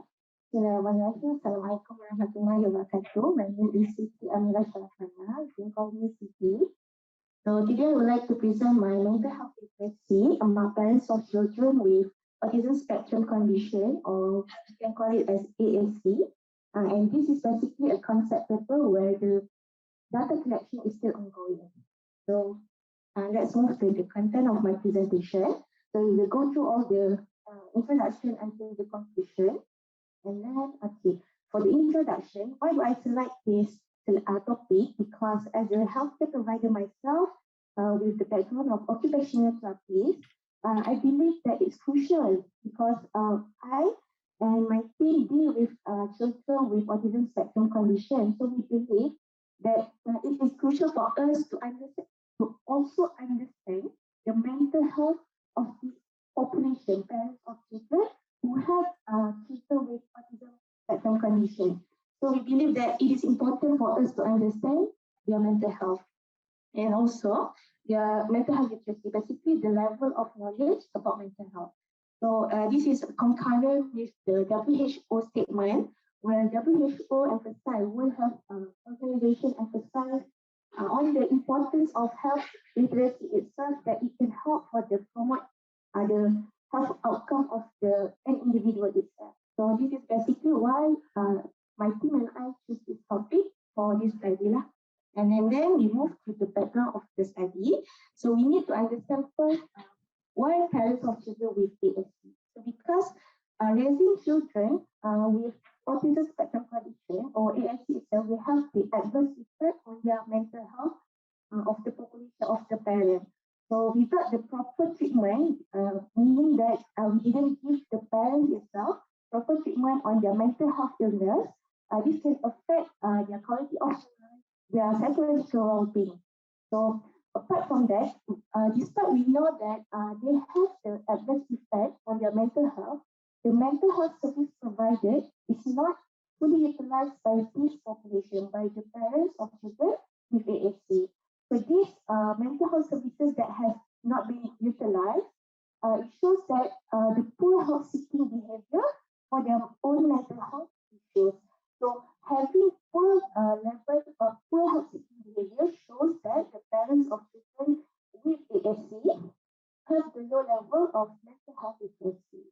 So why mental health literacy? What is the importance of having mental health literacy? Basically, mental health literacy is an extension of health literacy. So basically, it can promote the psychological well-being and also increase the proactive measure towards the mental health itself. So that's the background our study. So following that, we want to identify what is the level of mental health literacy parents of children with autism spectrum condition. So this is the purpose of the study. All right, and then the implication of this study or the significance of this study, by collecting the data on this study, we can highlight the importance of mental health literacy itself. And the second one is we can highlight the specific area in clinical practice guidelines for autism spectrum condition, because nowadays, even we have the clinical practice guideline for the children, but inside the clinical practice guideline, there is no area or no specific part for the parents, meaning that the parents need to deal with the children, but we don't have any support measure or support measure for them in order for them to taking care of their children with AAC itself. So that's why by doing the study, we can know that we need the support system of mental health for the parents itself. And the third one, it can also contribute to the growing literature of mental health literacy, because mental health literacy basically is not that increasing in Malaysia. It's just started by the from researchers from Australia in 2012. It's increasing nowadays. So this study can help to contribute to the growing literature. And also the last one, it also can contribute towards mental health professional. Myself as an occupational therapist or nurses or psychologists and other professions that related who are dealing with the parents of children with AAC. So basically, this is my literature. We will cover these three topics. So the first is mental health parents of children with AAC. Why I choose mental health parents of children with AAC? Because we need to know that mental health of the parents of these children with AAC will have higher problem in higher stress, higher anxiety compared to other conditions such as learning disability or Down syndrome. Compared to other special needs children, autism parents have higher depression from that. And then they also suffer from the anxiety because they thinking about the future of the children itself, and also from the study that I found that a mother have higher risk of depression compared to the father of parents of children with AAC. And this can affect their lower psychological well-being for both parents. Despite all this mentioned, also there is other multiple contributing factors for the mental health of this parent. But other than that, also the children itself can contribute, children with AAC itself can contribute to the mental health of this parent.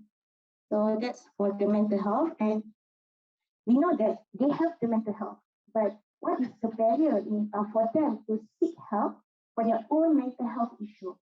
First, basically the self and social stigma, because like cultural stigma, they will think about like why people, if they go to seek help for this, for their own mental health, other people, cultural stigma will say to them like, why don't you focus more on your children rather than yourself? But and that is kind of one of the barrier for these parents of children with AAC. Second, they have lack of information where to seek help, because not all parents of children with AAC have higher education or have access to the information of where to seek help. And the third one is perception that the professional in mental health literacy does not listen to their story. They will only focus more on their children. So that's why parents, another last barrier is that parents think that their own children's treatment, children with autism spectrum itself, come first rather than themselves. So that is the four barriers in seeking help. The third is we need to, for the literature review, we need to understand mental health literacy concept itself. So basically, mental health literacy concept is the person's knowledge, attitude, belief following the mental disorder itself. What is the causes, what is the recognition, what is the knowledge on how to see information, and also the help-seeking behavior. This listed thing here is considered as mental health literacy. And so by having this, it will contribute to the happy family and also the healthy children. So because of that, we are conducting the study, a cross-sectional study with 212 parents and focusing at Dinas Kurnia. Dinas Kurnia in Malaysia is basically a center by focusing on the center with autism children, we can get the information from the parents there because they send their children in the senior area. So we are using the mental health literacy skill Malay version and also English version also for parents of children with ASD. So basically, we are still ongoing. The data collection is yet to be taken, still ongoing. And so by conducting this study, there's a delimitation and assumption from our own finding. Basically, the scope for this study is we only focus using cross-sectional study only, using giving survey, giving questionnaire to the parents of children with ASD. And second delimitation is it does not consider parents with other physical disability children, such as Down syndrome or seizure or cerebral palsy and etc. etc. And then the limitation for this study is that parents of children with autism spectrum condition is selected only in the center in Selangor and Kuala Lumpur. So this is the limitation from this study. And also as for the assumption, it is to be assumed that this study finding will provide further opportunity to explore the literature gap and also provide opportunity to increase awareness in mental health literacy, not only on the parents of children with ASD, but also in the general population. So with that, I can conclude, as my team conclude, that it is important to know about the parents of children with ASD, their mental health literacy, because having a good level of mental health literacy is essential for them. And also, good mental health literacy can contribute to the increased use of mental health service provided in Malaysia, as well as it can promote health-seeking behavior, good attitude, and reduce stigma on mental health problem itself. So that's all. Thank you. Thank you very much, Ms. Siti, for the presentation on mental health literacy. I want to ask a question here about the idea of literacy. What did you mean by mental health literacy? Basically, I think Prof. Literacy, the word literacy. You said mental health literacy. Okay. Knowledge, attitude, and beliefs, is it? Or what is Yes, yes. what is literacy? Yes, knowledge, attitude, and belief. Knowledge, attitudes, and belief of the causes of the causes, recognition, knowledge on how to seek information regarding mental health problems, mental illness. Right. I did not really see this literacy part being presented. I was a bit curious as to how you actually looked at that. Where does mental health literacy come to the parents from, you think? It's not really what you have looked at. Where does it come to the parents? How do they acquire this mental health literacy, you think? All right, because if I'm not mistaken, you asked where does the mental health literacy comes to the parents with AAC, is it? Knowledge, attitudes, where do they come from about mental health? Oh, okay. Basically, where did it come? Basically, when we as a healthcare provider are giving treatment to their children for their therapy or their treatment intervention, so that when not only we focusing on the children itself, we can also focus on the parents itself, because we know from the literature that parents who have special needs children, especially autism spectrum condition, will have the adverse effect on their own mental health, because they will have high depression, high anxiety. So that we will provide the knowledge,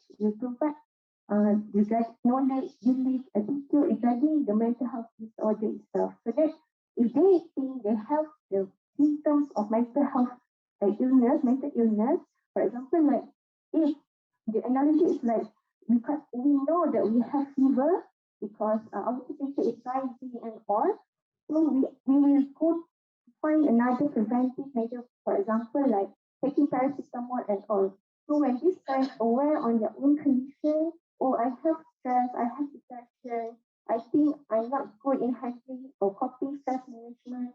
So then, because they know and because we give them the knowledge, this is the symptom, this is the causes, this is where you can seek help, this is kind of a good attitude of us not having stigma on mental health, then that will help them not to have, we can help them to reduce the mental health or, like counterback the mental illness itself, not only focusing on their own symptoms. Is it answering the question, Prof? Thank you. Thank you. One final question before we finish with you. What did you mean by beliefs? All right. Belief is like in About Malaysia, we full of the races and for Malay culture, we have belief that people who have mental disorder is like having been being possessed by something, and for them that is a spiritual thing for Malay culture. Same goes for others races in Malaysia. So that is the thing. So we don't want them to have the next, not that negative, but I think that is not the particular belief that they should have. They should have the belief that mental illness is considered as a condition, as physical condition itself. Not only the physical condition like diabetes or stroke, mental illness is considered as condition that needs to be treated.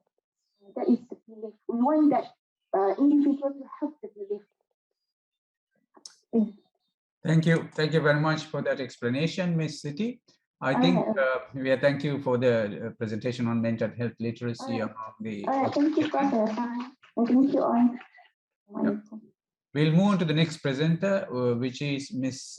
Aresha Suraya Roslan, about identifying workplace lactation room design gaps. Over to you, Ms. Aresha. Ms. Aresha. Thank you, Prof. Can everyone hear me well? Okay. Is my screen sharing? Yes. All right. Bismillahirrahmanirrahim. Assalamualaikum and good evening to our chairperson, Professor Dr. Ranjith, and all respected conference attendees. My name is Arisha Suraya binti Muhammad Ruslan, and on behalf of my co-authors, Architect Putri Mayang Bajah binti Zarin from Malaysia, as well as Ms. Felicia Amanda from Indonesia, I would like to present our study in identifying workplace lactation room design gaps.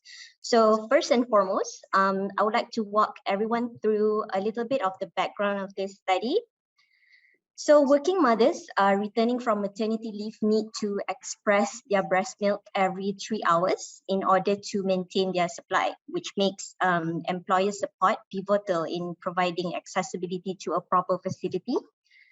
There's a research in 2013 that proved breastfeeding friendly workplace tends to be more successful as the rate of absenteeism is lower since their babies are healthier, suffer from fewer illnesses.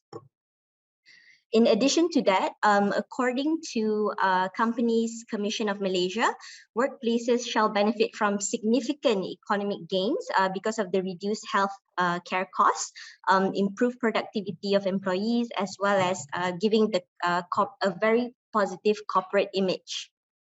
So UNICEF Malaysia has also initiated a nursing mothers program to support working mothers returning to work.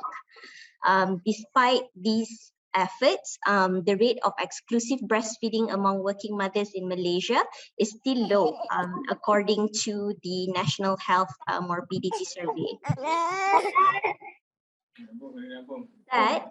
This study sets to actually understand and determine how working mothers practice breast milk expression at a workplace. And we want to identify what are the design gaps in the workplace lactation room. The core of this study's methodology actually revolve around the user-centered design approach. So I'll briefly walk everyone through what the approach is all about. So user-centered design, or in short, UCD, is an iterative process that puts users and their needs at the center of each phase of the design process. So this approach is actually commonly used in website or mobile app development. However, there are some recent studies that show UCD implementation in furniture design, as well as interior design, where users' quality of life can be improved through spaces with their needs at the center. Oops, sorry. Right, so UCD comprises of 4 main steps. So number 1 being understanding context of use or empathizing with the user. Step 2, specifying the user requirements, meaning we are defining what they actually need inside a product or a space. And step 3 is ideating and designing the proposal itself. And finally, evaluating the design through testing. An emphasis is actually given to the first step of this approach and chosen as the study's methodology, as we find that it's actually aligned with the study's objectives. So this is because we really want to deep dive and understand what are the users' problems, and as an additional point, paves the way towards inclusive design. So zooming into the first step of UCD, there's another tool that was implemented called User Needs Statements tool that actually helped and structure and steer our study towards the 2 objectives that we're trying to achieve. So the formula actually comprises of the user, which are working mothers, plus discovering their needs through an interview, in which the outcome then answers our first research objective of understanding how they practice breast milk expression at a workplace. Plus, we get further insights into how a lactation room works through immersive and existing design guidelines case studies, which then allows us to confirm the defined problems to be solved or the design gaps of the lactation room at the workplace. We conducted interviews with 3 working mother personas and have developed the user journey map, which illustrates how they practice breast milk expression 3 times a day. So as you can see here, main components of how their user journey goes about while using the lactation room. So they head over to the room, they connect all the pumping parts and start expressing their breast milk. And after that comes in the storage, which they need to transfer the expressed milk into storage bottles and safely keep them in a dedicated fridge only for milk storage. And then they need to clean the pump parts, and then they need to keep their pump bag, the accessories, in a locker. And then they head back to the cubicle and resume their work. We also map their emotions while going through the process and captured their pain points in using the lactation room at their respective workplaces.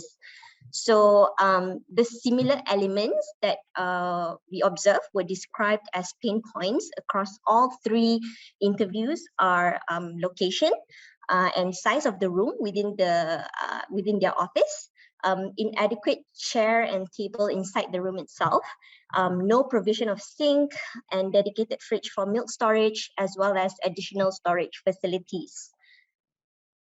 After the interview, we went ahead to 3 different workplaces to observe and immerse in the respective lactation rooms. We were, while doing that, we're also cross-checking the elements that were mentioned previously in the interview, and we captured those findings through layout plans as illustrated here.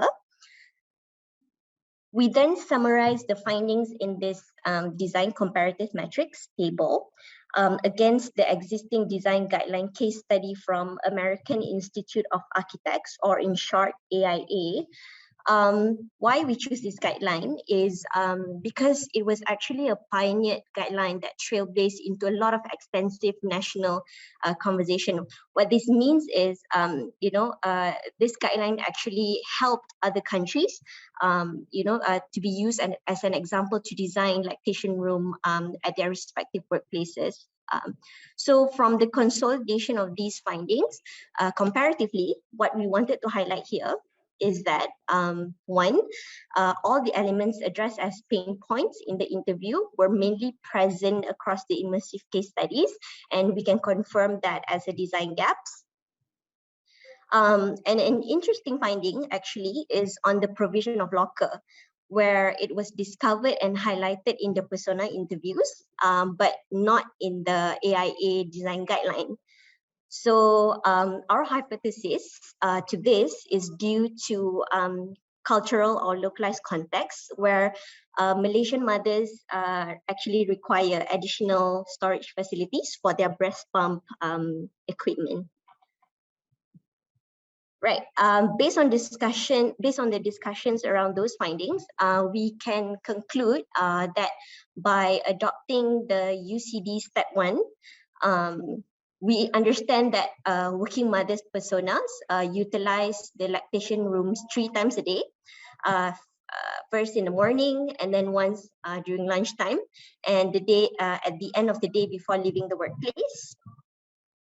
The design gaps identified while using the lactation room are location, room size, allocation of table and chairs inside the cubicle, dedicated fridge for milk storage, sink, and allocation of additional storage facilities. And lastly, we are suggesting that a lactation room with these 7 design elements may serve as basic design parameters towards a standardized lactation room design model for Malaysian context. And that's the end of my presentation. Thank you everyone for your kind attention. Yeah. Thank you very much, Ms. Arista, No worries. for this interesting and very unusual subject matter. I think currently there are no lactation rooms in workspaces anywhere, as far as I know. Are there really places in workspaces for lactation right now? Yes, in Malaysia. So we actually did the 3 immersive case studies at 3 different locations here in Selangor. Yeah. They do have. Yep, they do. Oh, that's an interesting development. So I would believe from this kind of research, this idea will spread across the world and lactation rooms will be provided in many workspaces where women are working. Yeah, now, that's the whole idea. Great. Now, just for curiosity, now lactation rooms are provided, but does that mean that the babies are allowed to be brought to the offices to feed the babies? Based on the, yeah, based on the different observations that I've made in different countries, some countries allow that. They actually encourage you to bring your babies to work. But however, I don't think that's the case here in Malaysia. The lactation room itself is very specific for you to express your breast milk, keep it, and then bring it home to feed your baby. But the babies need to be fed during particular times a day. And who does that? If the mother is in the workplace, and lactation rooms can harness the milk and keep them in the storage, fair enough. But the babies are starving at home. Are they or are they not? No. So the process here is after you express at work, you store it because until the end of the day, you bring it home to store it at home. Yeah.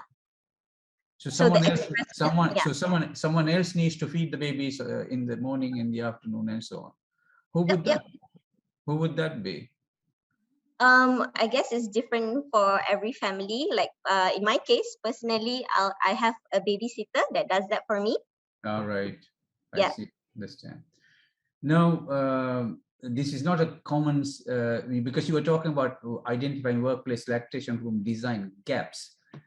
When you said design gaps, it sort of feels like there are designed lactation rooms everywhere and there are gaps, but it doesn't look like. I mean, I haven't come across the lactation rooms in anywhere I have worked it, unfortunately. I believe it would become eventually available to ladies, which is a great thing.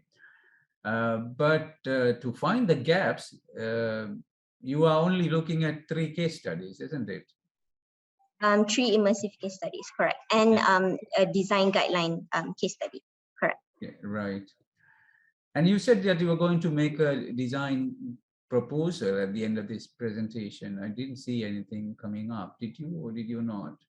No, actually this paper just identifies what are the gaps, and the further research suggestion is that to use these the design elements as a guideline for developing a design proposal for a lactation room. Yeah. You mentioned, you said the design gaps in the title, but we didn't see the actual gaps mentioned in anywhere in the presentation, because your findings only suggest that the proper location of the room, obvious that is, and based on 7 elements. What were those 7 elements? Yeah, it's here. Should have been present. Yeah. So there room size, like the cubicle where you express your breast milk, dedicated fridge for milk storage, sink, and allocation of additional storage facilities. Now, this is an interesting finding in some ways, but really speaking, if this need was presented to an architect who is designing an office building, don't you think that that person would have been able to conceptualize this space without this research having to be done? I guess I'll take an example of how, here in Malaysia, we have a design guideline for musalla, for Muslims to pray at work, right? But there's no design guideline for lactation rooms. So which explains why there are no proper lactation rooms here in Malaysia. Me personally, I have to express, I remember having to express my breast milk, at my desk, with a nursing cover and everything, because there's no space allocated for it. Yeah, so but as mentioned earlier, UNICEF Malaysia has encouraged all of these programs. The programs to support breastfeeding working mothers are there. It's just that the gap here is that there's no proper design guideline for lactation rooms. So that's why employers don't have that need to to provide all of this a proper lactation room design. Yeah. All right, thank you very much for that great study. I think this is a new beginning for provision of some extraordinary spaces in office and workspaces. I hope on the basis of the kind of work that you're doing, there will be eventually many lactation rooms be provided in workspaces. Thank you very much. Let's move on to the next presenter, who is talking about employee self-worth, psychological and sociological factors influencing job satisfaction. This is Ms. Noor Asima. It's over to you. Okay, for the introduction, the growth of the food service and retailing industry globally shows how this industry is essential to meet the customer demand. It shows that the modern retail outlets are replacing Malaysians' traditional unorganized retail outlet for a better wealth and lifestyle. For example, in Malaysia, convenience store like 7-Eleven, KK Mart, 99 Mart, and My Needs. Other than that, for the growth of convenience store has played a vital role in the sales increment of the food and beverage. However, in the convenience food store recently, Kedai Ayamas had mentioned which their business is a convenient food store in Malaysia that provide halal fresh chicken and other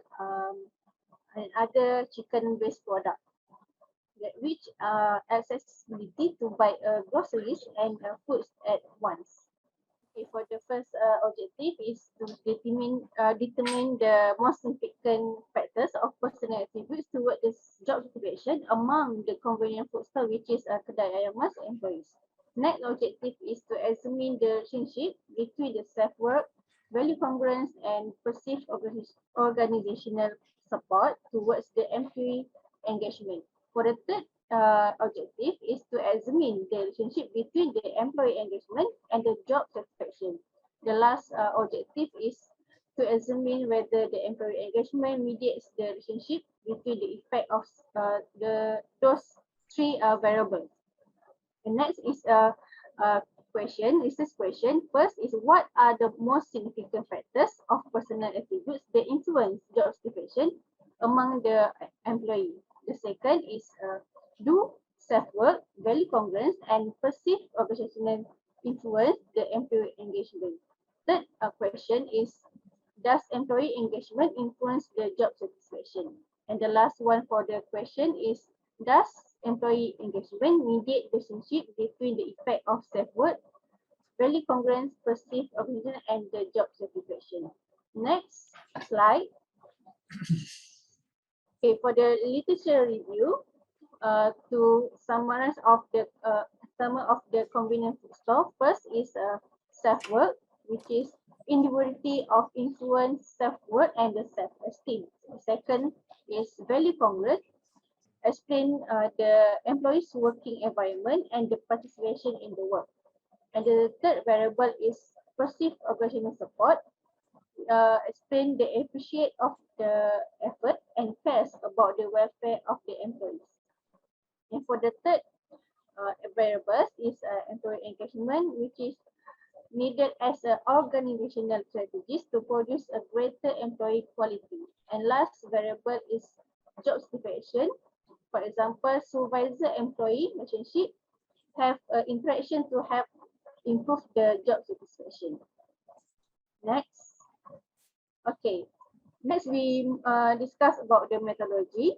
First, for the research design, we use a quantitative method and the cross-sectional analysis. And the sampling method, we use probability sampling and the stratified sampling. And the population of kedai ayam mas employees in Malaysia, there are 45 outlets. And each outlet have 6 employees. Total, there are 270 total population. Okay, for the data collection, we use email follow-up through a phone call, Google form, and we have done the pilot test. And then there are 159 respondents, but only 120 return the survey. Okay. The last one is the data analysis. First, we use the respondent demographic, and the second descriptive analysis, and the last one is regression analysis. Next. Okay, then for the result and the data analysis, first respondent demographic, as you can see, for the age result, they are most age in 20 years and below, which is a 33%, and the gender, the most gender in among the kedai ayam mas employee is from female, and the type of employee, most of them are full-time employee. And third is education. Most of them had diploma certification. Most of them had a degree certification. And last one is a region. Most of them are from the central region. Next. For the second result, which is descriptive analysis. Descriptive analysis is necessary for a research to conduct an evaluation because it helps to compute information into a mean and the standard deviation. Okay, the most items in the self-worth variable is it conclude that statement, I wish I could have more respect for myself. That shows the mean is 4.03 and standard deviation is 0.9 above. And the second variable shows value congruence. It's explained I am determined to give my best effort at work each day. Conclude the mean as 4.22. And the third variable is perceived organization support. Explain about my co-workers and I have a good working relationship. Okay, for the fourth variable is employee engagement. It explains when at work I am always engaged in what I am doing. And the last variable is job satisfaction. Explain all in all I am satisfied with my job now. But the mean below 4.00, which is a 3.71. Okay, next. Okay, for the third, last one, result and analysis is a multiple regression. As you can see, for the first hypothesis, self-work has a significant, actually there's a typo there. Self-work was not significant relationship toward the employee engagement, and the remark is not supported. And then for the second hypothesis, value congruence has a significant relationship toward the employee engagement. And the last one hypothesis is perceived organizational support has a significant relationship toward the employee. So as a conclusion, the hypothesis explained that value congruence value congruence and perceived organizational support had significant contribution to the prediction of employee engagement. Okay, next. Okay, now we explain about the discussion. It shows that perceived organizational support influence the job satisfaction and is not correlated with the other two constructs, which are self-work and the value congruence. It relies more on corporate strategy because they have to survive with the unpredictable working condition, long working hours, into anti-social job shifts, and the repetitive of the routine jobs, as well as the low wages that employment in the nature of the industry. For the second discussion is there is no significant difference between the self-work and the employee engagement because it was determined that convenient food store respondents were very much negative and had a low understanding on the terminology of self-work because the interpreted that workers who obtain and educate supply of value congruence and perceived organizational support were intended to be a better active in their job. Okay, for the next discussion, standard linear regression was carried out in this study, and the statistical result indicate that employee engagement was important for a job satisfaction because there are studies in 2020 that reported high performance of hospitality employment practice, such as inspiring workers by motivating them to take action and reward them. Okay, for the fourth discussion is there are a significant difference was discovered between employee engagement that mediates relationship between the effect of personal attribute, which are self-work, value congruence, and the perceived organizational support and the job satisfaction. Because the finding shows that the meeting impact of employee engagement between personal and job satisfaction was significantly related. Okay, next. Okay, last one for the conclusions. As a conclusion from the findings of this study and what has been discussed, the researchers can conclude that first, the principal predictors of this study were self-work, value congruence, and perceived organizational support. The decision was made as an effort to enhance employee engagement and job satisfaction among the employees. And second is the information gathered show how the employee did not allow their self-work to assess their job satisfaction level. And the last one for the conclusion in this study shows that organized support for employee job outcome arising from the both internal and external adjustments such as gratitude, pride, and self-worth. Next. Okay, that's all from me. Thank you very much, Noor, for that presentation on the job satisfaction, which is an interesting issue, obviously, in many situations. Now, your conclusions, I have a question, one question from your final conclusion. In the last slide, if you go to, you were saying that this study demonstrated the value of organizational support. I did not really find that evidence, really speaking. Organizational support for employee job outcomes, and you say it's coming from internal and external judgments such as gratitude, pride, and self-worth. they are all personal criteria, personal traits, rather than coming from organizational support, aren't they? Gratitude, pride, and self-worth are not organizational support. They are internal personal traits. So what are you saying here? Oh, from our study, we found that the employees able to answer the survey from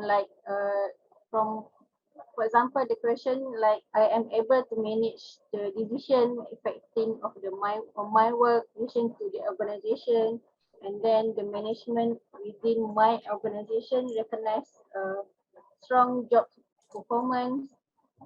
Like they are able to understand the question from the survey.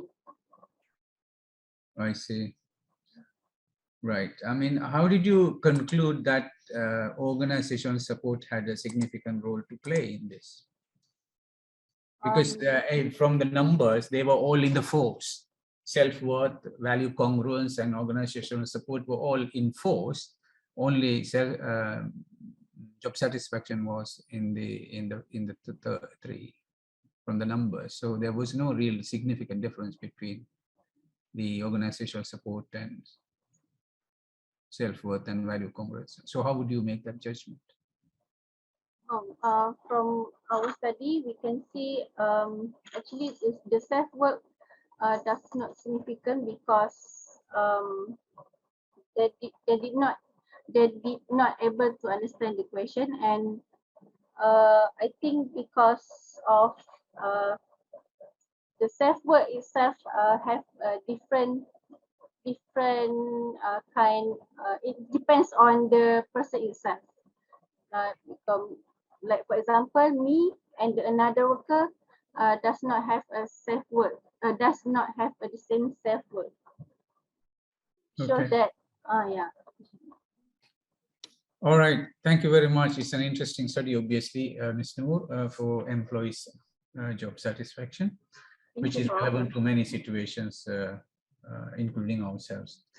Let us go to the last presenter of this session today, who is talking about application of virtual reality technology on kitchen safety training. This is Assistant Professor Dr. Masni Saad. Dr. Masni Saad and Professor Thomas. Application of virtual reality technology on kitchen safety training. Over to you. Thank you very much, Prof. Ranjith. Assalamu alaikum, and a very good evening to everyone who are being patient and loyal to wait until the end of the sessions.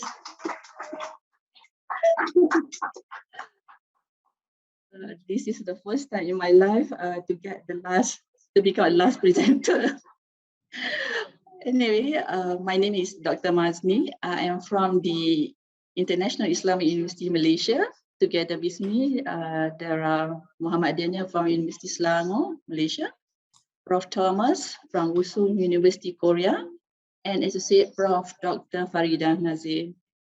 Our topic is about the applications of VR technology on kitchen safety trainings. Basically, Prof. Ranjith, this is a very fundamental research.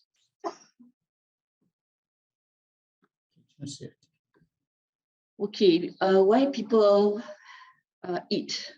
Basically to feed our hunger, right? But most of the people, they eat because they are craving for something. And I am very sure some of us, we have the tendency to eat because of the depressions, because of sleepy, or when we get bored. And many of us, I believe, especially for these physical presentations, you come to Penang because you want to physically experience the local food, part of the reasons. So this is what we call gastronomy tourism. People travel because of food. Okay. In the gastronomy tourism, basically, it is important for the food service to fulfill the expectations of the customers. So they tend to create wonderful experience, but knowing that especially in kitchen workplace, okay, it is actually a nature built with hazards. Most of the workers can get different kind of injuries like trips and falls, get burns, suffocated, and many more. So particularly during this pandemic, many new employees are trying hard to impress others, but they almost forget, or we could say that the familiarity of the workplace is reduced. So faster is not always better, okay, but due to this, okay, we would like to propose two objectives. The first one is to design and develop virtual reality applications in spotting hazards in the kitchen workplace. And the second objective is to validate the effectiveness of these apps. For the literature review, I would like to highlight two main theories. The first one is iceberg theory. So iceberg theory is always adopted for the safety. The ice tips always represent 1/3 of the tangible hazards or risks, but the 2/3 is actually beneath of the iceberg. So the second theory is about socio-technical theory. 14 years ago, Hodge and Anthony came out with this theory to investigate how human practices and machines can be blended together to achieve the company performance. The reason why we need to understand that we need a new training tool for kitchen safety, I will explain from two perspectives. The first one is from the government policy driven. In 1991, the establishment of NIOSH, or National Institute of Occupational Safety and Health, was approved. And since that, there are many courses, trainings were ready for the safety competencies. And the Act, particularly the Occupational Safety and Health Act 1994, was passed 3 years after that. Mind you, for this OSH Act, it has mentioned that every industry need to take reasonable precautions to eliminate safety risk factors. The second reason why we need this training tool is it is aligned with the IR 4.0 and Internet of Things 5.0. So basically, research have shown that a business should start to introduce VR as one of the reasonable precautions. And past research also recorded that these VR applications could reduce the problem of identifying hazards by 15 to 20%. Okay, currently VR is not new, but in the industry, there are only a few industries started to use VR. For example, like Japan Airlines, they use VR as a training tool for their engineering departments.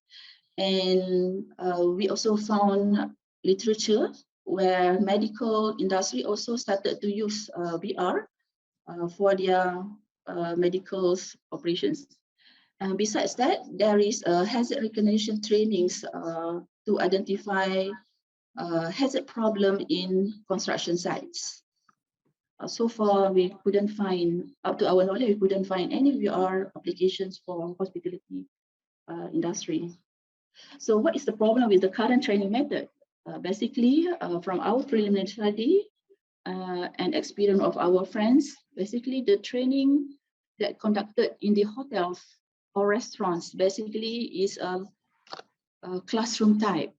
Okay, they use PowerPoints or pictures to illustrate about the hazards.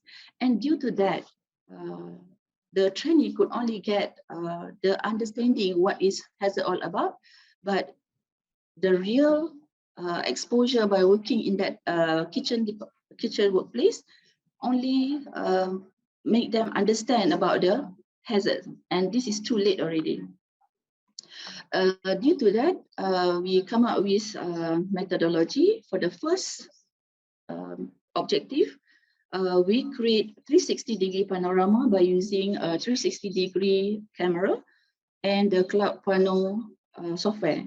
And for the second objective, which is to validate the innovations, we use a questionnaire survey, and we adopt this question from 3 articles. And we, based on the snowballing recommendations, we started to get the feedback from 3 main areas, which are safety, IT, and kitchen instructors. Okay, this is some of the illustrations for our first objective. Okay, I would like to show you a 1-minute demo video, what we have created within 2 to 3 months. Please pay attention.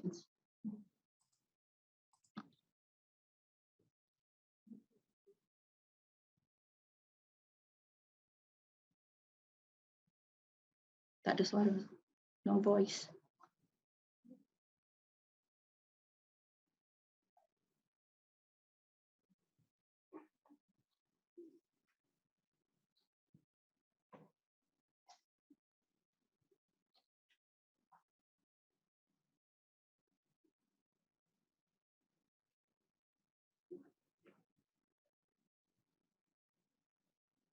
In this room, we cannot hear any voice from this video, but I hope the online can hear. Okay.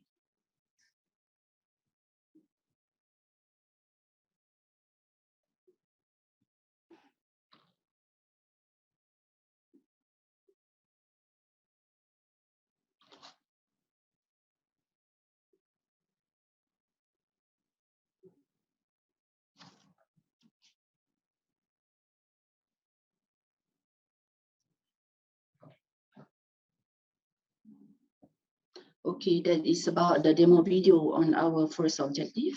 Okay. And for the second objective, as I mentioned just now, we have 10 experts from IT, safety, and also culinary experts. They have participated in our survey for the validations. So based on the 5-point Likert skills, ranging from 1 is the most agree and 5 is the most disagree. I'm sorry, this is quite anyway, the result shows that the VR simulator was easy to use and realistic. This is the agreed statement expressed by the experts. So for the face validity, we have 8 questions, and we use the median score to measure about their agreement. So from here, you can see that 1 is most or strongly agree. So basically, they are from 1 to 2. Okay, for the next content analysis,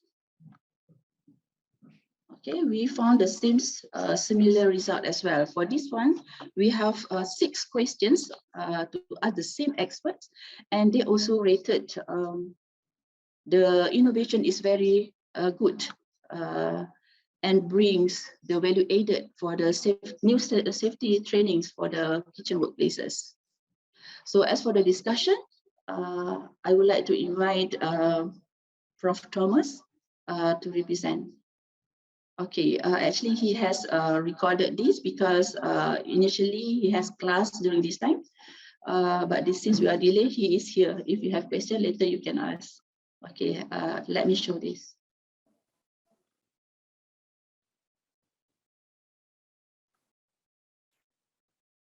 I cannot hear the sound. I don't know. We cannot hear the sounds.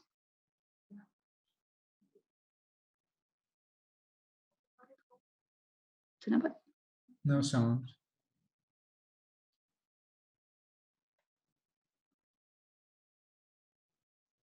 Never.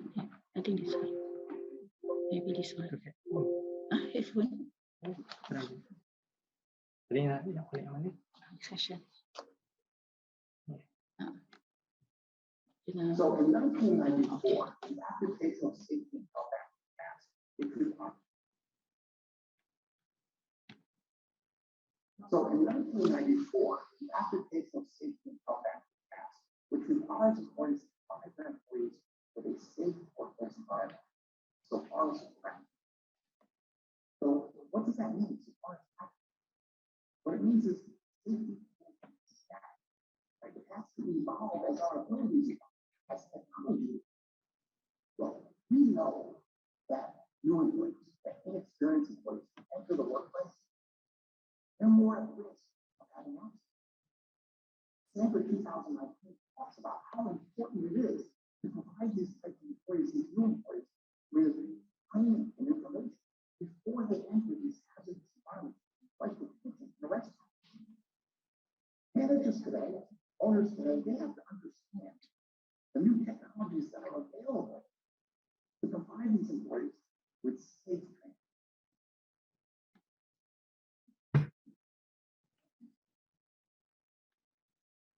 So the effectiveness of regulations may or may not be a way to change workplace safety behavior. However, students might determine that it's more significant. It could be a catalyst to that. In 2020, in the food and beverage industry, we had a great record of workplace safety. Unfortunately, if you look a little deeper at that, you realize that 2020 was the heart of the COVID epidemic, right? Nobody was open. If they were open, it was some very limited hours.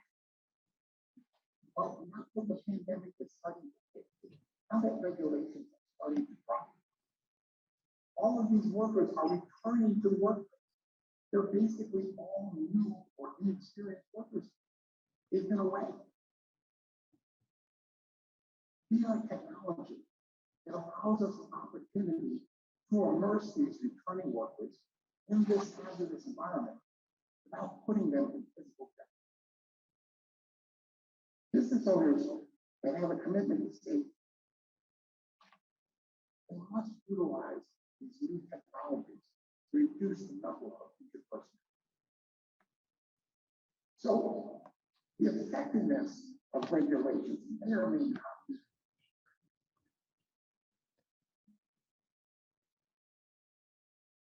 So Norris et al.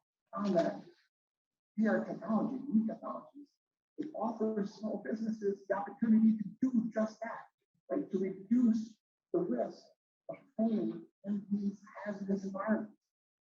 And people, the ability of VR technology to simulate the environment, it can be invaluable to firms. VR technology, it represents a cost-effective way for employers to meet this challenge head on. So,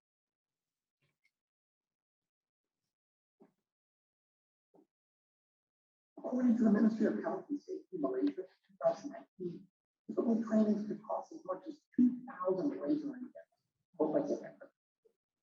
This new technology has the potential to greatly reduce expenses while perhaps even increasing its effectiveness. We know that inexperienced workers are more likely to have accidents. But previously, to get experience, our employers had to be exposed to these risky environments. VR technology offers a way to mitigate that risk considerably.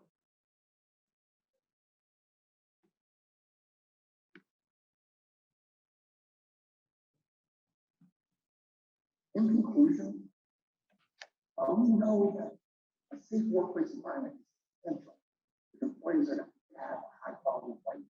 In the past, this has required a substantial investment by all. Small business owners, medium-sized business owners, they may struggle to meet these financial obligations. The advent of open source technologies, VR technology, the plethora of smartphones, it offers us an opportunity for businesses that might have financial limitations to offer effective safety training at a reasonable cost. In conclusion,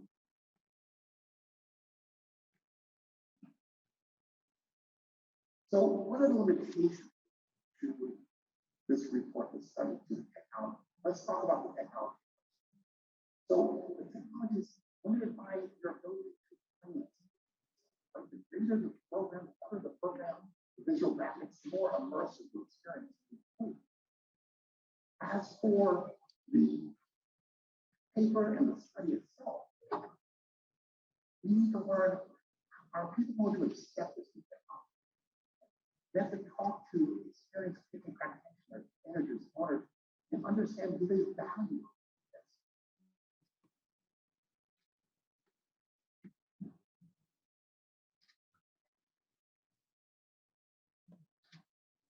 The recent team and I, we'd like to extend our thanks to all those who are involved who have cut their inputs for their inputs, their advice, and how this is paper contributes to the field, allows us to understand whether or not people accept their technology in the workplace. Thank you. I appreciate you giving me the time for this presentation on Professor Thomas Cotton. I'm going to back over my fellow researchers. Have a wonderful.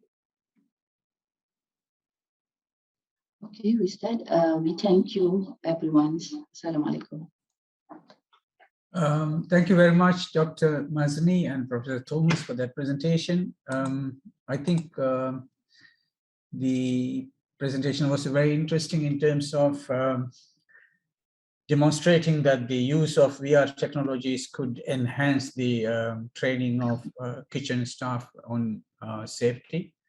But I want to make a small suggestion. I think in the title, it would have been preferably focused where it should happen. In the sense, it only says application of virtual reality technology on kitchen safety training. When I first read it, it wasn't clear which kind of kitchen safety we were talking about. So perhaps the title should be enlarged to add in the hospitality industry or food industry, as it was explained in the presentation. So the research confirms from the experts and the chefs that the VR technology is effective, and it could certainly be utilized in the food and beverages industry to improve the safety training. I was wondering the current practice of what are the current practices? You were saying there are current practices of regulations. Are they the only ones that are there, or are there other ways in which that the safety training is being currently introduced in the kitchens of the safety industry, in the hospitality industry, other than Okay. I have highlighted just now in the problem statements. Basically, the current training for the safety is only classroom type of trainings. That is the main issue. So trainee will only understand about the risks or hazards once they are started to work in the kitchen workplace. So by having this virtual safety trainings, they could do it before they actually get into the kitchens. That's what you were saying. Yes, yes. Right. I think it makes sense. One of the weaknesses of having training that's in the classroom or that's on a video, as opposed to being immersed through VR technology, is that the experience level, it's not there. So the employees don't often remember as much. When they experience it themselves by being immersed in the situation, the training is significantly better.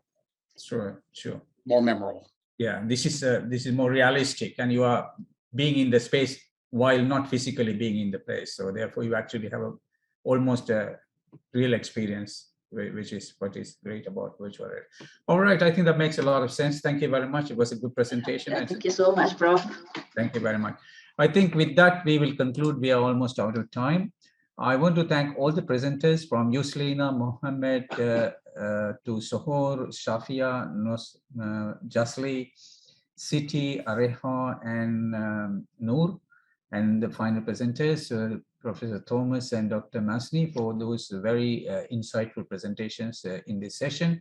We looked at a multitude of issues from caregivers to Alzheimer's disease to hypertension patients and behaviors of them, and mental health issues and nurses, lack of attitudes towards pain management, and finally about health and well-being of the kitchen staff in industry, hospitality industry. Thank you very much. This was a wide range of issues related to environment and behavior, and this makes the contribution to the conference very, very meaningful.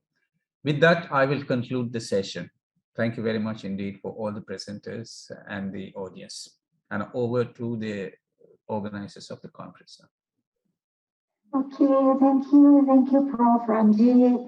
Many thanks again, our presenters for the lively presentations, and Prof. Ranjith again for chairing the breakout free. Okay, so we end the session now because we have it in now. So thank you, Prof. Thank you all in virtual participants, Professor Thomas Nahayati and the rest. So see you for coming conference September, right? Okay, bye-bye.